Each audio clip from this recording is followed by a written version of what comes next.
D boss ಅಭಿನಯದ the devil Chitra December 11ರಂದು ರಾಜ್ಯಾದ್ಯಂತ ಬಿಡುಗಡೆ. ನಿಮ್ಮ ಹತ್ತಿರದ ಚಿತ್ರಮಂದಿರಗಳಲ್ಲಿ ತಪ್ಪದೇ ವೀಕ್ಷಿಸಿ. ಭಗವದ್ಗೀತೆ ಅನ್ನೋದು ಒಂದು ಧರ್ಮ ಗ್ರಂಥ ಅಲ್ಲ, ಅದೊಂದು ರಾಜಕೀಯ ಅಂತ ಹೇಳ್ತಾರೆ. ಮನುವಾದಕ್ಕೂ ಭಗವದ್ಗೀತೆಗೂ ಸಂಬಂಧವೇ ಇಲ್ಲ. ಧರ್ಮ ಗ್ರಂಥಗಳು ವ್ಯಕ್ತಿಯ ವ್ಯಕ್ತಿತ್ವಕ್ಕೆ ಸಂಬಂಧಪಟ್ಟದ್ದು, ಅದು ನನ್ನ ಒಳಗಿನ ವಿಷಯಕ್ಕೆ ಸಂಬಂಧಪಟ್ಟದ್ದು. ಸಂವಿಧಾನ ನನ್ನ ಹೊರಗಿನ ವಿಷಯಕ್ಕೆ ಸಂಬಂಧ. ಬಟ್ ಈ ಧರ್ಮ ಅನ್ನೋದನ್ನ ಕೇವಲ ಹಿಂದೂ ಮುಸ್ಲಿಂ ಕ್ರಿಶ್ಚಿಯನ್ ಅಂತ ಯಾಕೆ ಟ್ಯಾಗ್ ಮಾಡ್ಬಿಟ್ರು ಅಂತ. ಓಂ ಅನ್ನೋದ್ರ ಹಾಕೊಳ್ಳೋದ್ರಿಂದ ಅಥವಾ ಒಂದು ಟೋಪಿ ಹಾಕೊಳ್ಳೋದ್ರಿಂದ ನೀನು ಮುಸ್ಲಿಮು ಕ್ರಿಶ್ಚಿಯನ್ ಅಥವಾ ಇನ್ನೊಂದು ಆಗೋದಿಲ್ಲ. ಸಮಾಜಕ್ಕೆ ಒಳ್ಳೆ ವ್ಯಕ್ತಿಗಳು ರೂಪುಗೊಳಿಸೋದು ಅನಿವಾರ್ಯ ಅಂತ ಹೇಳಿರ್ಬೋದೇನೋ ಅಂತ ನನ್ನ ಅಭಿಪ್ರಾಯ. ಎಸ್, ತಾವೇನು ಹೇಳ್ತೀರಿ ಸರ್? ಹಿಂದೆ ಒಂದು ಚರ್ಚೆ ಮಾಡ್ತಾ ಇದ್ರಲ್ಲ, ಎಲ್ಲ ರೋಡಲ್ಲಿ ಕುತ್ಕೊಂಡು ರಸ್ತೆ ಕುತ್ಕೊಂಡು ಆ ಚರ್ಚೆದಿಂದ ಏನೋ ಭಗವದ್ಗೀತೆ ಬಗ್ಗೆ ಚರ್ಚೆ ಮಾಡಿದ್ರೆ ಏನೋ ಉಪಯೋಗ ಬರುತ್ತಾ? ನೀವು ಅದನ್ನ ಮಕ್ಳಿಗೆ ಹೇಳ್ಕೊಟ್ರಲ್ವಾ? ಶಾಲೆಲೇ ಕಲಿಸ್ಬೇಕು, ಅವ್ರು ಕಲ್ಸಿಲ್ಲ ಅಂತ ನೀವು ಮನೆಯಲ್ಲ ಶುರು ಮಾಡ್ತೀರಾ? ಭಗವದ್ಗೀತೆ ಮೇಲೆ ದ್ವೇಷ ಇದೆಯಾ ಅಂದ್ರೆ 100% ಭಗವದ್ಗೀತೆನ ಫಾಲೋ ಮಾಡ್ತಾರದು ಅವರೇ, ಕಾಂಗ್ರೆಸ್. ಎಸ್. ವಾವ್. ವೀಕ್ಷಕರೇ ನಮಸ್ಕಾರ. ಭಾರತ ದೇಶ ಭವ್ಯ ದೇಶ. ಇಲ್ಲೆಲ್ಲವೂ ಕೂಡ ಬೇರೆಯ ಧರ್ಮ ಜಾತಿ ಎಲ್ಲವೂ ಒಳಗೊಂಡಂತೆ ತುಂಬ ಸುಭಿಕ್ಷವಾಗಿ ಒಂದು ಕಡೆ ಚೆನ್ನಾಗಿ ಬದುಕ್ತಾ ಇದ್ದೀವಿ ಅನ್ನೋ ಭಾವನೆ, ಮತ್ತೊಂದು ಕಡೆ ನಮಗೆ ಅಸುರಕ್ಷತೆ, ನಾವು ಸರಿಯಾಗಿ ಬದುಕ್ತಿಲ್ಲ, ನಮ್ಗೆ ಒಳ್ಳೆಯ ಅವಕಾಶ ಇಲ್ಲ, ನಮ್ಮನ್ನು ಎಲ್ಲೋ ಮಿಸ್ ಮಾಡ್ಕೋತಾ ಇದ್ದೀವಿ ಅಂತ ಈ ರೀತಿಯ ಮೇಲು ಕೀಳು, ಈ ಸಂಘರ್ಷ, ಜಾತಿ ಸಂಘರ್ಷ, ಧರ್ಮ ಸಂಘರ್ಷ ಎಲ್ಲವೂ ಕೂಡ ಇಲ್ಲಿ ಆಗ್ತಾ ಇರುತ್ತೆ. ಬಟ್ ಇವತ್ತಿನ ವಿಷಯ ಗೊತ್ತಿರಲಿ, ಭಗವದ್ಗೀತೆ ಒಂದು ಕಡೆ, ಮತ್ತೊಂದು ಕಡೆ ಸಂವಿಧಾನ. ಶಾಲೆಗಳಲ್ಲಿ ಭಗವದ್ಗೀತೆಗೆ ಸಂಬಂಧಪಟ್ಟಂತೆ ಒಂದಷ್ಟು ಅಂಶಗಳನ್ನ ಸೇರಿಸಬೇಕು, ಹೇಳಬೇಕು ಅನ್ನೋದು, ಮತ್ತೊಂದು ಕಡೆ ಇಲ್ಲ ಸಂವಿಧಾನ ಅಂತ. ಕುಮಾರಸ್ವಾಮಿ ಅವ್ರ ಹೇಳಿಕೆ ತಕ್ಕಂಗೆ ಅವ್ರು ಏನು ಹೇಳಿಕೆ ಕೊಟ್ಟ ನಂತರ ಮನುವಾದಿ ಕುಮಾರಸ್ವಾಮಿ ಅಂತ ಸಿದ್ದರಾಮಯ್ಯವ್ರ ಸಮೇತ ಕಾಂಗ್ರೆಸ್ ನಾಯಕರೇ ಟೀಕೆ ಟಿಪ್ಪಣಿ ಇವೆಲ್ಲವೂ ಆಗ್ತಿರುತ್ತೆ. ಅದೆಲ್ಲ ಒತ್ತಿಟ್ಟು ಆ ಕಡೆಗಿಟ್ಟು ನಾವು ನೋಡಿದಾಗ ಮೊದಲು ಪೇರೆಂಟ್ಸು ನನ್ನ ಮಗ ಸೈನ್ಸಲ್ಲಿ ಸ್ಕೋರ್ ಮಾಡಿಲ್ಲ ಅಂತ ವರಿ ಮಾಡ್ಕೊಳ್ಳೋರು. ಬಟ್ ಇವತ್ತು ಸಂಸ್ಕಾರ ಕಲಿಸಿಲ್ಲ ಅಂತ ವರಿ ಮಾಡ್ಕೊತಾ ಇದ್ದಾರೆ. ಆದರೆ ಈ ದೇಶದಲ್ಲಿ ಕೋಟ್ಯಂತರ ಜನರಿಗೆ ಅವಕಾಶ ವಂಚಿತರಾಗಿದ್ದರು. ಅದು ಜಾತಿಯ ಕಾರಣಕ್ಕೆ ತುಳಿತಕ್ಕೊಳಗಾದಂಥ ದನಿ ಆದದ್ದು ನಮ್ಮ ಸಂವಿಧಾನ. ಬಾಬಾ ಸಾಹೇಬರ ಆ ಒಂದು ಶಕ್ತಿ ಕೋಟ್ಯಾಂತರ ಜನರಿಗೆ ಅಸ್ತ್ರ ಆಯಿತು, ಬದುಕಲ್ಲಿ ಬೆಳಕಾಯಿತು. ಈ ದೇಶದಲ್ಲಿ ಸಂವಿಧಾನ ಎಲ್ರಿಗೂ ಕೂಡ ದೊಡ್ಡ ಶಕ್ತಿ. ಆದರೆ ಆ ಸಂಸ್ಕಾರ ಇವೆಲ್ಲವೂ ಕೂಡ ಮತ್ತೊಂದು ಕಡೆ ಸಂಸ್ಕಾರ ಕೂಡ ದೇಶದಲ್ಲಿ ಸಂಸಾರ ಚೆನ್ನಾಗಿ ಹೋಗೋಕ್ಕೆ ಕಾರಣ ಆಗಿದೆ. ಹಾಗಾಗಿ ಈ ಭಗವದ್ಗೀತೆ ಹಾಗೆ ಸಂವಿಧಾನ ಈ ವಿಷಯದ ಚರ್ಚೆ ಇವತ್ತಿನ ಡಿಬೇಟ್ನಲ್ಲಿ ಕರ್ನಾಟಕ ಟಿವಿಯಲ್ಲಿ ಭಾಳ ದಿನ ಆಗಿತ್ತು ಈ ರೀತಿಯ ಡಿಬೇಟ್ಗಳಾಗಿ. ಹಾಗಾಗಿ ಇವತ್ತು ನನ್ನ ಜೊತೆ ವಕೀಲರು, JDS ನಾಯಕರು ಆದಂಥ ಪ್ರದೀಪ್ ಗೌಡ್ರು ಇದ್ದಾರೆ, ಹಾಗೆ ಪ್ರೊಫೆಸರ್ ಹರಿರಾಮ್ ಸರ್ ಇದ್ದಾರೆ ನನ್ನ ಜೊತೆ. ಅವರು ಕೂಡ ಈ ಕಾರ್ಯಕ್ರಮಕ್ಕೆ ಸ್ವಾಗತವನ್ನು ಬಯಸ್ತೇನೆ. ಅದಕ್ಕಿಂತ ಮುಂಚಿತವಾಗಿ ಇವ್ರನ್ನ ಚರ್ಚೆಯಲ್ಲಿ ಇಬ್ಬರು ಕೂಡ ಮಾತಾಡ್ತಾ ಹೋಗ್ತೀನಿ. ಅದಕ್ಕಿಂತ ಮುಂಚಿತವಾಗಿ ಏನು ಎತ್ತ ಅನ್ನೋದು ಒಂದು ಅಂಶಗಳನ್ನ ನಾನು ನಿಮಗೆ ರೀಕಾಲ್ ಮಾಡ್ತೀನಿ. ಏನಾಯ್ತು ವಿಷಯ ಅಂದರೆ, ಕೇಂದ್ರ ಶಿಕ್ಷಣ ಸಚಿವ ಧರ್ಮೇಂದ್ರ ಪ್ರಧಾನ್ ಅವರಿಗೆ ಕೇಂದ್ರ ಸಚಿವ HD ಕುಮಾರಸ್ವಾಮಿ ಪತ್ರವನ್ನು ಬರೆದಿದ್ದರು. ಶಾಲಾ ಮಕ್ಕಳಿಗೆ ಭಗವದ್ಗೀತೆ ಕಲಿಸಬೇಕು ಎಂಬುದು ಪತ್ರದ ಉದ್ದೇಶ ಆಗಿತ್ತು. ವಿದ್ಯಾರ್ಥಿಗಳಲ್ಲಿ ನೈತಿಕ ಶಕ್ತಿ, ಆಲೋಚನೆಯ ಸ್ಪಷ್ಟತೆ ಮತ್ತು ಉತ್ತಮ ನಡತೆಯನ್ನು ಬೆಳೆಸಲು ಶಾಲಾ ಕಾಲೇಜುಗಳ ಪಠ್ಯದಲ್ಲಿ ಭಗವದ್ಗೀತೆಯ ಆಯ್ದ ಬೋಧನೆಗಳನ್ನು ಸೇರಿಸುವುದು ಅವಶ್ಯಕ ಅಂತ ಕುಮಾರಸ್ವಾಮಿ ಪ್ರತಿಪಾದನೆ ಮಾಡಿದರು. ಇನ್ನು ಮನುವಾದಿ ಕುಮಾರಸ್ವಾಮಿ ಅಂತ ಸಿದ್ದರಾಮಯ್ಯ ಅವರು ಕರೆತಿದ್ರು. ಹೌದು, ಕುಮಾರಸ್ವಾಮಿ ಅವರ ಈ ಪ್ರಸ್ತಾಪಕ್ಕೆ ಮುಖ್ಯಮಂತ್ರಿ ಸಿದ್ದರಾಮಯ್ಯ ಸೇರಿದಂತೆ ಕಾಂಗ್ರೆಸ್ ನಾಯಕರು ಮನುವಾದಿಯಾಗಿದ್ದಾರೆ ಅಂತ ಟೀಕೆ ಮಾಡಿದರು ಕುಮಾರಸ್ವಾಮಿ ಅವರು. ಇದಕ್ಕೆ ಕುಮಾರಸ್ವಾಮಿ ರಿಯಾಕ್ಷನ್ ಕೊಡ್ತಾರೆ. ಭಾರತದ ರಾಜನೀತಿಯು ಶ್ರೀಕೃಷ್ಣ ತತ್ವದ ಮೇಲೆ ನಿಂತಿದೆ. ಯುದ್ಧ, ರಾಜಕೀಯ, ಜ್ಞಾನ, ಆಡಳಿತ ಮತ್ತು ಮಾನವ ಸಂಬಂಧಗಳಿಗೆ ಭಗವದ್ಗೀತೆಯೇ ದಾರಿದೀಪ ಅಂತ ಸಮರ್ಥನೆ ಮಾಡಿಕೊಂಡಿದ್ರು ಕುಮಾರಸ್ವಾಮಿ ಅವರು. ಭಗವದ್ಗೀತೆಗೆ ಅಪ್ರಸ್ತುತ ಅಂತ HC ಮಹದೇವಪ್ಪ ಅವರು ಹೇಳ್ತಾರೆ. ಭಗವದ್ಗೀತೆ ಕಲಿಯೋದ್ರಿಂದ ಜನರಿಗೆ ಉಪಯೋಗವಾಗುತ್ತಾ ಅಂತ ಹಿಂದೆ ಕೇಳಿದ್ದ ಕುಮಾರಸ್ವಾಮಿ ಅವರ ಮಾತನ್ನು ಮತ್ತೆ ರೀಕಾಲ್ ಮಾಡ್ತಾರೆ. ಕುಮಾರಸ್ವಾಮಿ ಅವರೇ, ಮೊದಲೇ ನೀವು ಈ ಥರ ಹೇಳಿದ್ರಲ್ಲ, ಈಗ ಯಾಕೆ ಅದು ಪ್ರಸ್ತುತನ ಅಂತ ಕೇಳ್ತಾರೆ. ಈಗ ಶಾಲೆಗಳಲ್ಲಿ ಭಗವದ್ಗೀತೆ ಕಲಿಸಬೇಕು ಅಂತ ಪತ್ರ ಬರೆದಿರೋದು ಅವರ ಸೈದ್ಧಾಂತಿಕವಾಗಿ ಅಧಪತನ ಹೊಂದಿರೋದಕ್ಕೆ ಸಾಕ್ಷಿ ಅಂತ HC ಮಹದೇವಪ್ಪನವರು ಟೀಕೆ ಮಾಡ್ತಾರೆ. ಕೃಷ್ಣ ತತ್ವ, ಕಂಸ ತತ್ವ ಅಂತ ಕುಮಾರಸ್ವಾಮಿ ಕೇಂದ್ರ ಸಚಿವ ಅವರು ಸಂವಿಧಾನ ಜಪಿಸುವ ಸಚಿವ ಮಹದೇವಪ್ಪನವರಿಗೆ ಭಗವದ್ಗೀತೆಯ ಜೊತೆ ರಾಮಾಯಣ, ಮಹಾಭಾರತವನ್ನು ಓದಿ ಅಂತ ಸಲಹೆಯನ್ನು ಕೊಟ್ಟಿದ್ದಾರೆ. ಮಹದೇವಪ್ಪನವರಿಗೆ ಭಗವದ್ಗೀತೆಯ ಸಾರ ಗೊತ್ತಿಲ್ಲ, ಅವರು ಕಂಸ ಮಾರ್ಗದಲ್ಲಿದ್ದಾರೆ ಅಂತ ಕುಮಾರಸ್ವಾಮಿ ಕಿಡಿಕಾರ್ತಾರೆ. ಕೃಷ್ಣ ತತ್ವದ ಮೇಲೆ ಭಾರತದ ರಾಜನೀತಿ ನಿಂತಿದೆ ಅಂತ ಕೂಡ ಹೇಳ್ತಾರೆ. ಇನ್ನು ಭಗವದ್ಗೀತೆ ಕಲಿಸಬೇಕು ಎಂಬ ಕುಮಾರಸ್ವಾಮಿ ಪ್ರತಿಪಾದನೆ ಭೀಮ ಸಂವಿಧಾನ ವರ್ಸಸ್ ಭಗವಂತನ ಭಗವದ್ಗೀತೆ ಅನ್ನೋ ಚರ್ಚೆಯನ್ನು ಹುಟ್ಟಾಕಿದೆ. ನಮ್ಮೊಂದಿಗೆ ಇರೋ ಇಬ್ಬರು ಗಣ್ಯರು ಈ ಸಂಬಂಧಪಟ್ಟಂಗೆ ಮಾತನಾಡ್ತಾರೆ. ನಾನು ಆಗಲೇ ಹೇಳಿದೆ, ಸಂಸ್ಕಾರ ಇವತ್ತು ಸಂಸಾರದಲ್ಲಿ ಭಾಳ ಇಂಪಾರ್ಟೆಂಟು. ಹಾಗೆಯೇ ಈ ದೇಶದ ಕೋಟ್ಯಂತರ ತುಳಿತಕ್ಕೆ ಒಳಗಾದಂತಹ ಶಕ್ತಿ ಎದುರದು ಬಾಬಾ ಸಾಹೇಬರ ಸಂವಿಧಾನ ಒಂದು ದಿಸೆಯಲ್ಲಿ ಕೋಟ್ಯಾಂತರ ಜನರ ಶಕ್ತಿಯಾಗಿದೆ. ಹಾಗೆ ಭಗವದ್ಗೀತೆ ಕೂಡ ಕೋಟ್ಯಾಂತರ ಜನರ ಆಲೋಚನೆಯಲ್ಲಿ ಮತ್ತು ಅದರ ನಂಬಿಕೆ ಆಗಿದೆ. ನಂಬಿಕೆ ಮತ್ತು ಶಕ್ತಿ ಆಗಿಂದಾಗಿ ಸಂಘರ್ಷ ನಡೀತಾನೆ ಇರುತ್ತೆ. ಸೊ ಹಾಗಾಗಿ ನಾನು ನೇರವಾಗಿ ಹೇಳಿಕೆಯನ್ನು ಈ ಚರ್ಚೆಗೆ ಮೂಲ ರೂವಾರಿ ಕುಮಾರಸ್ವಾಮಿ ಅವರು. ಹಾಗಾಗಿ JDS ಕಡೆಯಿಂದ ಈ ಚರ್ಚೆಯನ್ನು ಶುರು ಮಾಡ್ತೀನಿ. ಸರ್ ನಮಸ್ಕಾರ. ಸರ್ ನಮಸ್ಕಾರ. ಏನು ಹೇಳ್ತೀರಿ ಕುಮಾರಸ್ವಾಮಿ ಅವರ ಹೇಳಿಕೆ ನಂತರದ ಬೆಳವಣಿಗೆ ಬಗ್ಗೆ? ಮಾನ್ಯ ಕುಮಾರಸ್ವಾಮಿ ಅವರು ಹೇಳಿರ್ತಕ್ಕಂಥ ಹೇಳಿಕೆ ಮತ್ತು ಅವರು ಕೊಟ್ಟಿರ್ತಕ್ಕಂಥ ಲೆಟ್ರು, ಭಗವದ್ಗೀತೆಯನ್ನು ಎಲ್ಲ ಮಕ್ಕಳು ಶಾಲಾ ಹಂತದಲ್ಲಿ ಅವ್ರಿಗೆ ಬೋಧನೆ ಮಾಡಬೇಕು, ಪಠ್ಯದ ಪುಸ್ತಕದಲ್ಲಿ ಅದನ್ನು ಅಳವಡಿಕೆ ಮಾಡಬೇಕು ಅಂತ. ಆದರೆ ಅದಕ್ಕೆ ಆ ಸ್ಟೇಟ್ಮೆಂಟು ಮತ್ತು ಆ ಪತ್ರವನ್ನು ಬರೆದ ನಂತರ ನಮ್ಮ ಸಚಿವರಾದಂತಹ ಮಹದೇವಪ್ಪನವರು ಒಂದು ರಿಯಾಕ್ಟ್ ಮಾಡ್ತಾರೆ. ಏನಂತ ಅಂದರೆ, ಭಗವದ್ಗೀತೆಯನ್ನು ಹೇಳ್ಕೊಡೋದ್ರ ಬಗ್ಗೆ ಮಾತಾಡ್ತಾ ಎಲ್ಲೋ ಕುಮಾರಸ್ವಾಮಿಯವರು ಮನುವಾದಿ ಆಗಿದ್ದಾರೆ ಅನ್ನೋ ಮಾತಾಡ್ತಾರೆ. ಭಗವದ್ಗೀತೆಯನ್ನು ಓದಿದ್ರೆ ಮನುವಾದಿ ಆಗ್ಲಿಕ್ಕೆ ಯಾಕೆ ಸಾಧ್ಯ? ಮನುವಾದಕ್ಕೂ ಭಗವದ್ಗೀತೆಗೂ ಸಂಬಂಧವೇ ಇಲ್ಲ. ನಾವ್ಯಾರೂ ಕೂಡ ಮನುವಾದವನ್ನು ಒಪ್ತಂತವ್ರಲ್ಲ, ಒಪ್ಲಿಕ್ಕೆ ಸಾಧ್ಯನೂ ಇಲ್ಲ. ಮನುವಾದವನ್ನು ತಿರಸ್ಕಾರ ಮಾಡೇ ಅವತ್ತಿಗೆ ಸಂವಿಧಾನವನ್ನು ನಾವು ರಚನೆ ಮಾಡ್ಕೊಂಡಿದ್ದೀವಿ, ಸಂವಿಧಾನದ ಆಶಯಗಳಿಗೆ ಕೆಲಸ ಮಾಡ್ತಾ ಇದ್ದೀವಿ. ಮತ್ತು ಇನ್ನೊಂದು ಪ್ರಶ್ನೆ ಏನಾಯ್ತಿದ್ದಾರೆ ಮಹದೇವಪ್ಪನವರು, ನೀವು ಏನು ಸಚಿವರಾಗಿದ್ದೀರಿ ಅದು ಕೂಡ ಸಂವಿಧಾನದ ಕೆಳಗಡೆ ಅಂತ. ಹೌದು, ಸಂವಿಧಾನದ ಕೆಳಗಡೆ ನಾವು ಕೆಲಸ ಮಾಡ್ತಾ ಇದ್ದೀವಿ, ಸಂವಿಧಾನದ ಕೆಳಗಡೆ ಈ ದೇಶವನ್ನು ಕಟ್ಟಿಕೊಂಡಿದ್ದೀವಿ, ಈ ದೇಶವನ್ನು ಮುನ್ನಡೆಸ್ತಾ ಇದ್ದೀವಿ. ಹಾಗೆ ನಾವು ನೀವೊಂದು ಪ್ರಮಾಣ ಮಾಡಬೇಕಾದ್ರೆ ಭಗವದ್ಗೀತೆಯನ್ನು ಇಟ್ಟು ಇವತ್ತು ನಾವು ಪ್ರಮಾಣ ಮಾಡ್ತೀವಿ. ನೀವು ಕೋರ್ಟ್ ಕಲಾಪಗಳಿರ್ಬೋದು, ಇವತ್ತು ನೀವು ಪ್ರಮಾಣ ವಚನ ಸ್ವೀಕರಿಸಿರ್ಬೋದು, ಭಗವದ್ಗೀತೆಯನ್ನು ಕೂಡ ನಾವೊಂದು ತಗೊಳ್ತಾ ಇದ್ದೀವಿ. ಅದು ಒಂದನ್ನು ಕನ್ಸಿಡರ್ ಮಾಡಿ ಭಗವದ್ಗೀತೆ ಮೇಲೆ ಹಣೆ ಮಾಡ್ತೀವಿ. ಭಗವದ್ಗೀತೆ ಯಾಕೆ ತಗೊಳ್ತಾ ಇದ್ದೀವಿ ಅಂದರೆ, ಅದಕ್ಕೊಂದು ದೊಡ್ಡ ಇತಿಹಾಸ ಇದೆ, ನಾವು ಎಲ್ರಿಗೂ ಗೊತ್ತಿರ್ತಕ್ಕಂಥದ್ದು. ಏನು ಮಹಾಭಾರತದ ಸನ್ನಿವೇಶದಲ್ಲಿ ಕೌರವರು ಮತ್ತು ಪಾಂಡವರ ನಡುವೆ ಯುದ್ಧ ನಡೆದ ಸಂದರ್ಭದಲ್ಲಿ, ಆ ಯುದ್ಧಕ್ಕೆ ಹೋದಂಥ ಸಂದರ್ಭದಲ್ಲಿ ಅರ್ಜುನ ಏನು ಕೌರವರ ನೋಡಿ, ತಮ್ಮ ಸಂಬಂಧಿಕರನ್ನ ನೋಡಿ ಅವನು ವಿಚಲಿತನಾಗಿ, ಇವ್ರ ಮೇಲೆ ಯುದ್ಧ ಮಾಡಬೇಕಲ್ಲ ಅಂತೇಳಿ ಅವನು ವಿಚಲಿತನಾದ ಸಂದರ್ಭದಲ್ಲಿ ಕೃಷ್ಣ ಏನು ಸಂದೇಶವನ್ನು ಕೊಡಬೇಕು ಅಂತೇಳಿ ಒಂದು ಸಂದೇಶವನ್ನು ಕೊಟ್ಟರು. ಆ ಸಂದೇಶ ಕೊಡಬೇಕಾದ್ರೆ 18 ಅಂಶಗಳನ್ನು ಇಟ್ಕೊಂಡು ಸಂದೇಶವನ್ನು ಕೊಟ್ಟು, ಅದ್ರಲ್ಲಿ 4 ಅಧ್ಯಾಯಗಳನ್ನು ಬಹಳ ಮುಖ್ಯವಾಗಿ ಭಕ್ತಿ, ಧ್ಯಾನ, ಜ್ಞಾನ ಇದ್ರ ಬಗ್ಗೆ ಅವರು ಬೆಳಕನ್ನು ಚೆಲ್ತಾರೆ. ಅದರ ಆಧಾರದ ಮೇಲೆ ಅವನು ಯುದ್ಧವನ್ನು ಮಾಡ್ತಾನೆ. ಇದು ಒಂದು ಮಹಾಭಾರತದಲ್ಲಿ ಬರ್ತಕ್ಕಂಥ ಒಂದು ಸಣ್ಣ ಪಾರ್ಟ್. ಭಗವದ್ಗೀತೆಯಲ್ಲಿ ಅನೇಕ ಅಂಶಗಳನ್ನು ಒಳಗೊಂಡಿದೆ. ಈ ಅಂಶಗಳನ್ನು ಓದೋದ್ರಿಂದ ಮಕ್ಕಳಿಗೆ ಏನು ತೊಂದರೆ ಆಗುತ್ತೆ? ಮಕ್ಕಳಿಗೆ ಭಗವದ್ಗೀತೆಯಲ್ಲಿ ಶಾಂತಿ ಕಾಪಾಡುತ್ತೆ, ಜ್ಞಾನ ಬರುತ್ತೆ, ಧ್ಯಾನದ ಬಗ್ಗೆ ಇದೆ, ನಿಮಗೆ ಶಿಸ್ತಿನ ಬಗ್ಗೆ ಇದೆ, ನಾನು ಹೇಗೆ ನಡ್ಕೋಬೇಕು ಅನ್ನೋದ್ರ ಬಗ್ಗೆ ಇದೆ. ಇಷ್ಟೆಲ್ಲ ಇರ್ತಕ್ಕಂತಹ ಭಗವದ್ಗೀತೆಯ ಒಂದಷ್ಟು ಅಂಶಗಳನ್ನ ಪಠ್ಯಪುಸ್ತಕದಲ್ಲಿ ಅಳವಡಿಸೋದ್ರಿಂದ ಮಕ್ಕಳಿಗೆ ಒಳ್ಳೆಯದಾಗುತ್ತೆ, ಸಂಸ್ಕೃತರನ್ನಾಗಿ ಮಾಡ್ಬೋದು, ಒಳ್ಳೆ ವಿದ್ಯಾವಂತರನ್ನಾಗಿ ಮಾಡ್ಬೋದು, ಅವ್ರನ್ನ ಈ ಸಮಾಜಕ್ಕೆ ಒಳ್ಳೆಯದನ್ನಾಗಿ ಮಾಡ್ಬೋದು ಅನ್ನುವ ದೃಷ್ಟಿಕೋನದಲ್ಲಿ ಹೇಳಿದ್ದಾರೆ ಹೊರತು ಅದನ್ನ ನೀವು ಮನುವಾದಕ್ಕೆ ಹೋಲಿಸಿದ್ರೆ ಹೇಗೆ ಸಾಧ್ಯ? ಎಸ್ ಸರ್, ಮತ್ತೆ ಜಾಯ್ನ್ ಆಗ್ತೀನಿ ನಿಮಗೆ.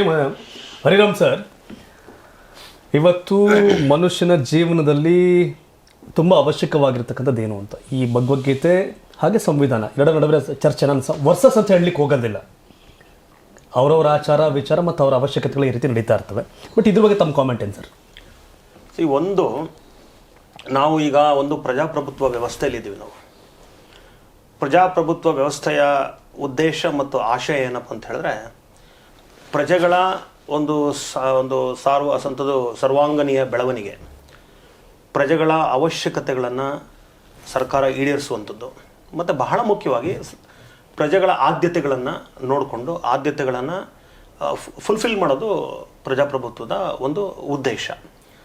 ಮತ್ತು ಪ್ರಜಾಪ್ರಭುತ್ವ ಅಂದರೆ ಅಂಬೇಡ್ಕರ್ ಅವರು ಒಂದು ಕಡೆ ಹೇಳ್ತಾರೆ, ಪ್ರಜಾಪ್ರಭುತ್ವದ ಬಹಳ ಮುಖ್ಯವಾಗಿರ್ತಕ್ಕಂಥ 3 ಅಂಶಗಳನ್ನು ಹೇಳ್ತಾ, ಅದರಲ್ಲಿ ಒಂದು ಅಂಶ ಹೇಳ್ತಾರೆ ಏನಂದರೆ, ಅವರು ಒಬ್ಬ ವೆಸ್ಟರ್ನ್ ಫಿಲಾಸಫರ್ನ ಕೋಟ್ ಮಾಡ್ತಾ ಹೇಳ್ತಾರೆ, democracy is a government of discussion, not a fistful fight ಅಂತ ಹೇಳ್ತಾರೆ. ಅಂದರೆ ಕುಸ್ತಿಗಿಳಿದು ಈ ಹಳೆ ಉದಾಹರಣೆಗೆ ಮೊದಲು ರಾಜ ಒಬ್ಬ ಸತ್ತೋಗ್ಬಿಟ್ಟ ಅಂದರೆ ಇನ್ನೊಬ್ಬ ರಾಜ ಯಾರಾಗಬೇಕು ಅನ್ನೋಷ್ಟೊತ್ತಿಗೆ ಎಷ್ಟು ಕೊಲೆಗಳಾಗ್ಬಿಡ್ತಿದ್ವು, ಹೌದು, ಎಷ್ಟು ಆ ರಾಜ್ಯದಲ್ಲಿ ಕ್ರಾಂತಿಗಳಾಗ್ಬಿಡ್ತಿದ್ವು.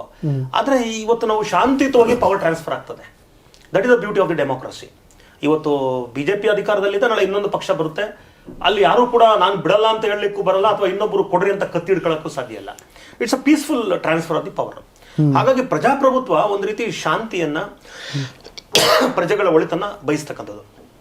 ಆ ಪ್ರಜೆಗಳ ಒಳಿತನ್ನ ಹೇಗೆ ಮಾಡಬೇಕು, ಸರ್ಕಾರದ ಜವಾಬ್ದಾರಿಗಳೇನು, ಸರ್ಕಾರ ಆ ಪ್ರಜೆಗಳಿಗೆ ಬೇಕಾಗಿದ್ದನ್ನ ಹೇಗೆ ಮತ್ತೆ ಏನು ಅನ್ನೋದನ್ನ ಸೂಚಿಸ್ತಕ್ಕಂಥದ್ದೇ ಸಂವಿಧಾನ. ಸಂವಿಧಾನ ಸ್ಪಷ್ಟವಾಗಿ ರಾಜ್ಯ ಅಂದ್ರೆ ಸರ್ಕಾರದ್ದು ಮತ್ತು ಆ ಸರ್ಕಾರವನ್ನು ನಡೆಸ್ತಕ್ಕಂಥ ಸಂಸ್ಥೆಗಳ ಮತ್ತು ಪ್ರಜೆಗಳ ಈ ಮೂರೂ ಜನರ ಕರ್ತವ್ಯಗಳು, ಆದ್ಯತೆಗಳು ಜೊತೆಗೆ ಬಾಧ್ಯತೆಗಳು ಎಲ್ಲವನ್ನು ಕೂಡ, ರೈಟ್ಸ್ ಅಂಡ್ ಡ್ಯೂಟೀಸ್ ಎಲ್ಲವನ್ನು ಹೇಳಿದೆ. ಅಂದ್ರೆ ಸಂವಿಧಾನ ಅನ್ನುವಂಥದ್ದು ನಮ್ಮ ದೇಶದ ಭವಿಷ್ಯಕ್ಕೆ ಒಂದು ದಾರಿ ಮಾಡಿಕೊಡುವಂತ ಒಂದು ಮಾರ್ಗದರ್ಶನ, ಅದನ್ನ ಬ್ಲೂ ಪ್ರಿಂಟ್ ಅಂತ ಹೇಳ್ತೀನಿ. ದೇಶ ಎತ್ತ ಸಾಗಬೇಕಾಗಿದೆ, ಹೇಗೆ ಸಾಗಬೇಕಾಗಿದೆ, ಯಾರು ಸಾಗಿಸ್ತಾರೆ, ಹೆಂಗ್ ಸಾಗಿಸ್ತಾರೆ ಅನ್ನೋದೇ ಸಂವಿಧಾನ. ಈ ಉದಾಹರಣೆಗೆ ಪ್ರಿಯಾಂಬಲ್, ಪ್ರಸ್ತಾವನೆಯಲ್ಲಿ ಏನು ಹೇಳ್ತಾರೆ, ಆ ಪ್ರಸ್ತಾವನೆಯಲ್ಲಿ ಬರುವಂತ ಎಲ್ಲ ಅಂಶಗಳ ವಿಸ್ತರಣೆಯೇ ಸಂವಿಧಾನ. ಪ್ರಸ್ತಾವನೆಯಲ್ಲಿ ಬರತಕ್ಕಂಥ ಏನು ಹೇಳ್ತದೆ, we the people of India having resolved to constitute India into sovereign socialist democratic, ಹಾಗೆ ಏನೋ ಜಸ್ಟಿಸ್, ಸೋಷಿಯೋ ಎಕನಾಮಿಕ್ ಅಂತದ್ದು, ಪೊಲಿಟಿಕಲ್ ಲಿಬರ್ಟಿ, ಈಕ್ವಾಲಿಟಿ, ಫ್ರೆಟರ್ನಿಟಿ ಇವೆಲ್ಲ ಹೇಳ್ತಾರಲ್ಲ, ಇವೆಲ್ಲವನ್ನು ಹೇಗೆ ಸಾಧಿಸೋದು ಅಂತ. ಆ ಸಾಧಿಸೋದು ಹೇಗೆ ಅನ್ನೋದನ್ನ ಸಂವಿಧಾನದ ಅಲ್ಲಿ ಒಂದೊಂದು ಆರ್ಟಿಕಲ್ ಅದನ್ನು ವಿಸ್ತರಣೆ ಮಾಡ್ತಾ ಹೇಗೆ ಮಾಡ್ಬೇಕನ್ನೋದನ್ನ ಹೇಳ್ತದೆ. ಹಾಗಾಗಿ ಸಂವಿಧಾನ ಅನ್ನುವಂಥದ್ದು ಸಮಾಜದ ಬದುಕನ್ನ ಮತ್ತು ಭವಿಷ್ಯವನ್ನ ಕಟ್ಟಿಕೊಡೋದಕ್ಕೆ ಇರ್ತಕ್ಕಂಥ ಒಂದು ಮಾರ್ಗ ಮತ್ತು ಒಂದು ಕಾನೂನು. ಅದು ಬಿಟ್ಟು ಈಗ ನಾವು ಭಗವದ್ಗೀತೆ, ಕುರಾನ್ ಅಥವಾ ಬೈಬಲ್ಲು ಅಥವಾ ಧಮ್ಮಪದ ಅಥವಾ ತ್ರಿಪೀಠಿಕಗಳಿರ್ಬೋದು ಅಥವಾ ಬೇರೆ ಬೇರೆ ಬೇರೆ ಬೇರೆ ಧರ್ಮಗಳ ಬೇರೆ ಬೇರೆ ಧಾರ್ಮಿಕ ಗ್ರಂಥಗಳಂತ ಹೇಳಿದಾಗ ನಾನು ಅದನ್ನ ಏನಂತ ಭಾವಿಸ್ತೇನೆ ಅಂದ್ರೆ, ಅದು ವ್ಯಕ್ತಿಗಳ ವ್ಯಕ್ತಿತ್ವವನ್ನು ರೂಪಿಸ್ತಕ್ಕಂಥ ಒಂದು ಇದು. ಧರ್ಮ ಗ್ರಂಥಗಳು ವ್ಯಕ್ತಿಯ ವ್ಯಕ್ತಿತ್ವಕ್ಕೆ ಸಂಬಂಧಪಟ್ಟದ್ದು, ಅದು ನನ್ನ ಒಳಗಿನ ವಿಷಯಕ್ಕೆ ಸಂಬಂಧಪಟ್ಟದ್ದು. ಸಂವಿಧಾನ ನನ್ನ ಹೊರಗಿನ ವಿಷಯಕ್ಕೆ ಸಂಬಂಧಪಟ್ಟಿದ್ದು. ವಾವ್. ನಾನು ಹೇಗೆ ಬದುಕಬೇಕು ಅನ್ನೋದು ಸಂವಿಧಾನ ಹೇಳ್ತದೆ. ಆ ಬದುಕುವ ಪ್ರಕ್ರಿಯೆಯೊಳಗೆ ನಾನು ಯಾವ ಮನುಷ್ಯ, ಯಾವ ರೀತಿಯ ಮನುಷ್ಯ ಆಗಬೇಕು ಅನ್ನೋದು ಧರ್ಮ ಗ್ರಂಥಗಳು ಬೋಧಿಸ್ತವೆ. ಮತ್ತೆ ಅಫ್ಕೋರ್ಸ್ ಈ ಧರ್ಮಗಳು ಮತ್ತು ಈ ಧರ್ಮ ಗ್ರಂಥಗಳನ್ನ ನಾವೇ ಸೃಷ್ಟಿ ಮಾಡ್ಕೊಂಡಿರೋದು. ಇದು ಯಾರು ಮೇಲೆ ಪ್ರಿಂಟ್ ಮಾಡಿ ನಮ್ಗೆ ಇಲ್ಲಿ ಪಾರ್ಸಲ್ ಕೊರಿಯರ್ ಕಳಿಸಿಲ್ಲ, ಅಮೆಝಾನ್ ಅಲ್ಲಿ ಕಳಿಸಿಲ್ಲ, ನಾವೇ ಬರ್ಕೊಂಡಿರೋದು ಅದನ್ನ. ಕಾಲ ಕಾಲಕ್ಕೆ ಒಂದು ಸಮಾಜವನ್ನ ಒಂದು ಚೌಕಟ್ಟಿನಲ್ಲಿ ಇಡ್ಲಿಕ್ಕೆ, ಸಮಾಜವನ್ನ ನಿಯಂತ್ರಿಸ್ಲಿಕ್ಕೆ, ಸಮಾಜದ ಒಳಿತು ಕೆಡುಕು ಎಲ್ಲವನ್ನು ನೋಡ್ಲಿಕ್ಕೆ, ಅದರ ಜೊತೆಗೆ ಆಯಾ ಕಾಲಘಟ್ಟದಲ್ಲಿ ಸಮಾಜ ಹೇಗಿತ್ತು ಅನ್ನೋದನ್ನ ಕೂಡ ನಾವು ಅದರ ರೂಪದಲ್ಲಿ ನೋಡ್ಬೋದು ನಾವು. ಖಂಡಿತ. ಈಗ 4000 ವರ್ಷಗಳ ಹಿಂದೆ, 5000 ವರ್ಷಗಳಿಂದ, 2000 ವರ್ಷಗಳಿಂದ ಸಮಾಜ ಹೇಗಿತ್ತು? ಉದಾಹರಣೆಗೆ ಇವತ್ತೊಂದು ಸಿನಿಮಾ ಬಂತು, ಒಂದು ಕಾದಂಬರಿ ಬಂತು ಅಂದ್ರೆ ಆ ಸಿನಿಮಾ ಮತ್ತು ಕಾದಂಬರಿ ಇವತ್ತಿನ ಬದುಕಿನ ಪರಿಸ್ಥಿತಿಗಳ, ವ್ಯಕ್ತಿತ್ವಗಳ ಅನಾವರಣ ಅದು. ಹಾಗೆ ಅದು ಕೂಡ ಅಷ್ಟೇ. ಸೊ ಹಾಗಾಗಿ ಭಗವದ್ಗೀತೆ ಅನ್ನುವಂಥದ್ದು ಕೂಡ ಅಷ್ಟೇ. ನನಗನ್ಸೋದು ಕೇವಲ ಭಗವದ್ಗೀತೆ ಅಲ್ಲ, ಎಲ್ಲಾ ಧಾರ್ಮಿಕ ಗ್ರಂಥಗಳನ್ನ ನಾವು ವಿದ್ಯಾರ್ಥಿಗಳಿಗೆ ಎಕ್ಸ್ಪೋಜರ್ ಕೊಡ್ಲೇಬೇಕು, ಕೊಡಬೇಕು.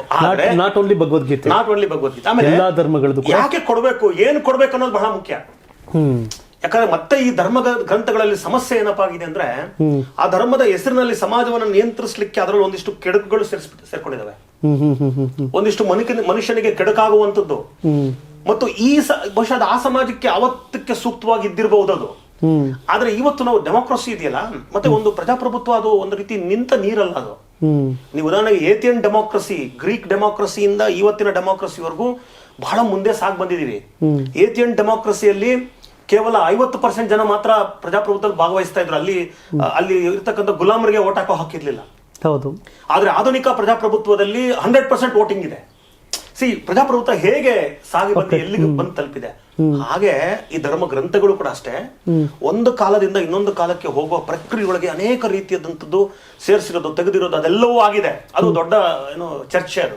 ಆದ್ರೆ ಹಾಗಾಗಿ ಮಕ್ಕಳಿಗೆ ನಾವು ಏನು ಹೇಳ್ಕೊಡ್ಬೇಕು ಅನ್ನೋದು ಕೂಡ ಬಹಳ ಮುಖ್ಯ ಇದೆ. So wonderful. ನನಗೆ ಬಹಳ ಇಷ್ಟವಾದಂಥ ವಿಷಯ ಅಂದರೆ, ಮನುಷ್ಯನ ಬಾಯ ಹೊರಗಿನ ವ್ಯವಸ್ಥೆಯನ್ನು ಸರಿಪಡಿಸುವಂತಹ, ಒಂದೊಳ್ಳೆ ಶಕ್ತಿ ಕೊಡುವಂತಹ, ಒಳ್ಳೆ ರೀತಿಯಲ್ಲಿ ಬದುಕೋಕೆ ಸಂವಿಧಾನ ಶಕ್ತಿ, ಮನುಷ್ಯನ ಒಳಗಿನ ಕಲ್ಮಶವನ್ನು ತೆಗೆದು ಒಳ್ಳೆ ವಿಷಯಗಳನ್ನ ಇದು ಮಾಡುವಂಥದ್ದು ಧರ್ಮ ಗ್ರಂಥಗಳು. ನಾಟ್ ಓನ್ಲಿ ವ್ಯಕ್ತಿತ್ವವನ್ನು ವ್ಯಕ್ತಿಯಾಗಿ ರೂಪಿಸುವಂಥದ್ದು ಇದು ಅಂತ. ಸೊ ಕುಮಾರಸ್ವಾಮಿ ಹೇಳಿಕೆ ಇದೆಯಲ್ಲ, ಅದು ಮನುವಾದ ಪ್ರತಿಪಾದನೆ ಇಲ್ಲ. ಯಾಕೆ ಈ ವಿಷಯ ಅಂತಂದರೆ, ಇತ್ತೀಚೆಗೆ ಮೊದಲು ತಂದೆ ತಾಯಿ ಗೌರವ ಕೊಡಿ, ಅಕ್ಕಪಕ್ಕದವ್ರ ನೆರೆಯವ್ರ ಜೊತೆ ಚೆನ್ನಾಗಿರಿ ಅಂತ ಪಾಠ ಮಾಡೋ ಅವಶ್ಯಕತೆ ಏನಿರಲಿಲ್ಲ. ಅವ್ರ ಅಜ್ಜಿ ತಾತ ಹೇಳೋರು, ಮತ್ತೊಬ್ಬರೇ ದೊಡ್ಡಪ್ಪ ಚಿಕ್ಕಪ್ಪ ಹೇಳೋರು. ಇವತ್ತು ಅಜ್ಜಿ ತಾತ ಇಲ್ಲ, ದೊಡ್ಡಪ್ಪ ಚಿಕ್ಕಪ್ಪರ ಅಕ್ಕಪಕ್ಕ ಇಲ್ಲ, ಅಪ್ಪ ಅಮ್ಮನೆ ಮಕ್ಕಳು ಕರೆಕ್ಟಾಗಿ ಸಿಗ್ತಾ ಇಲ್ಲ.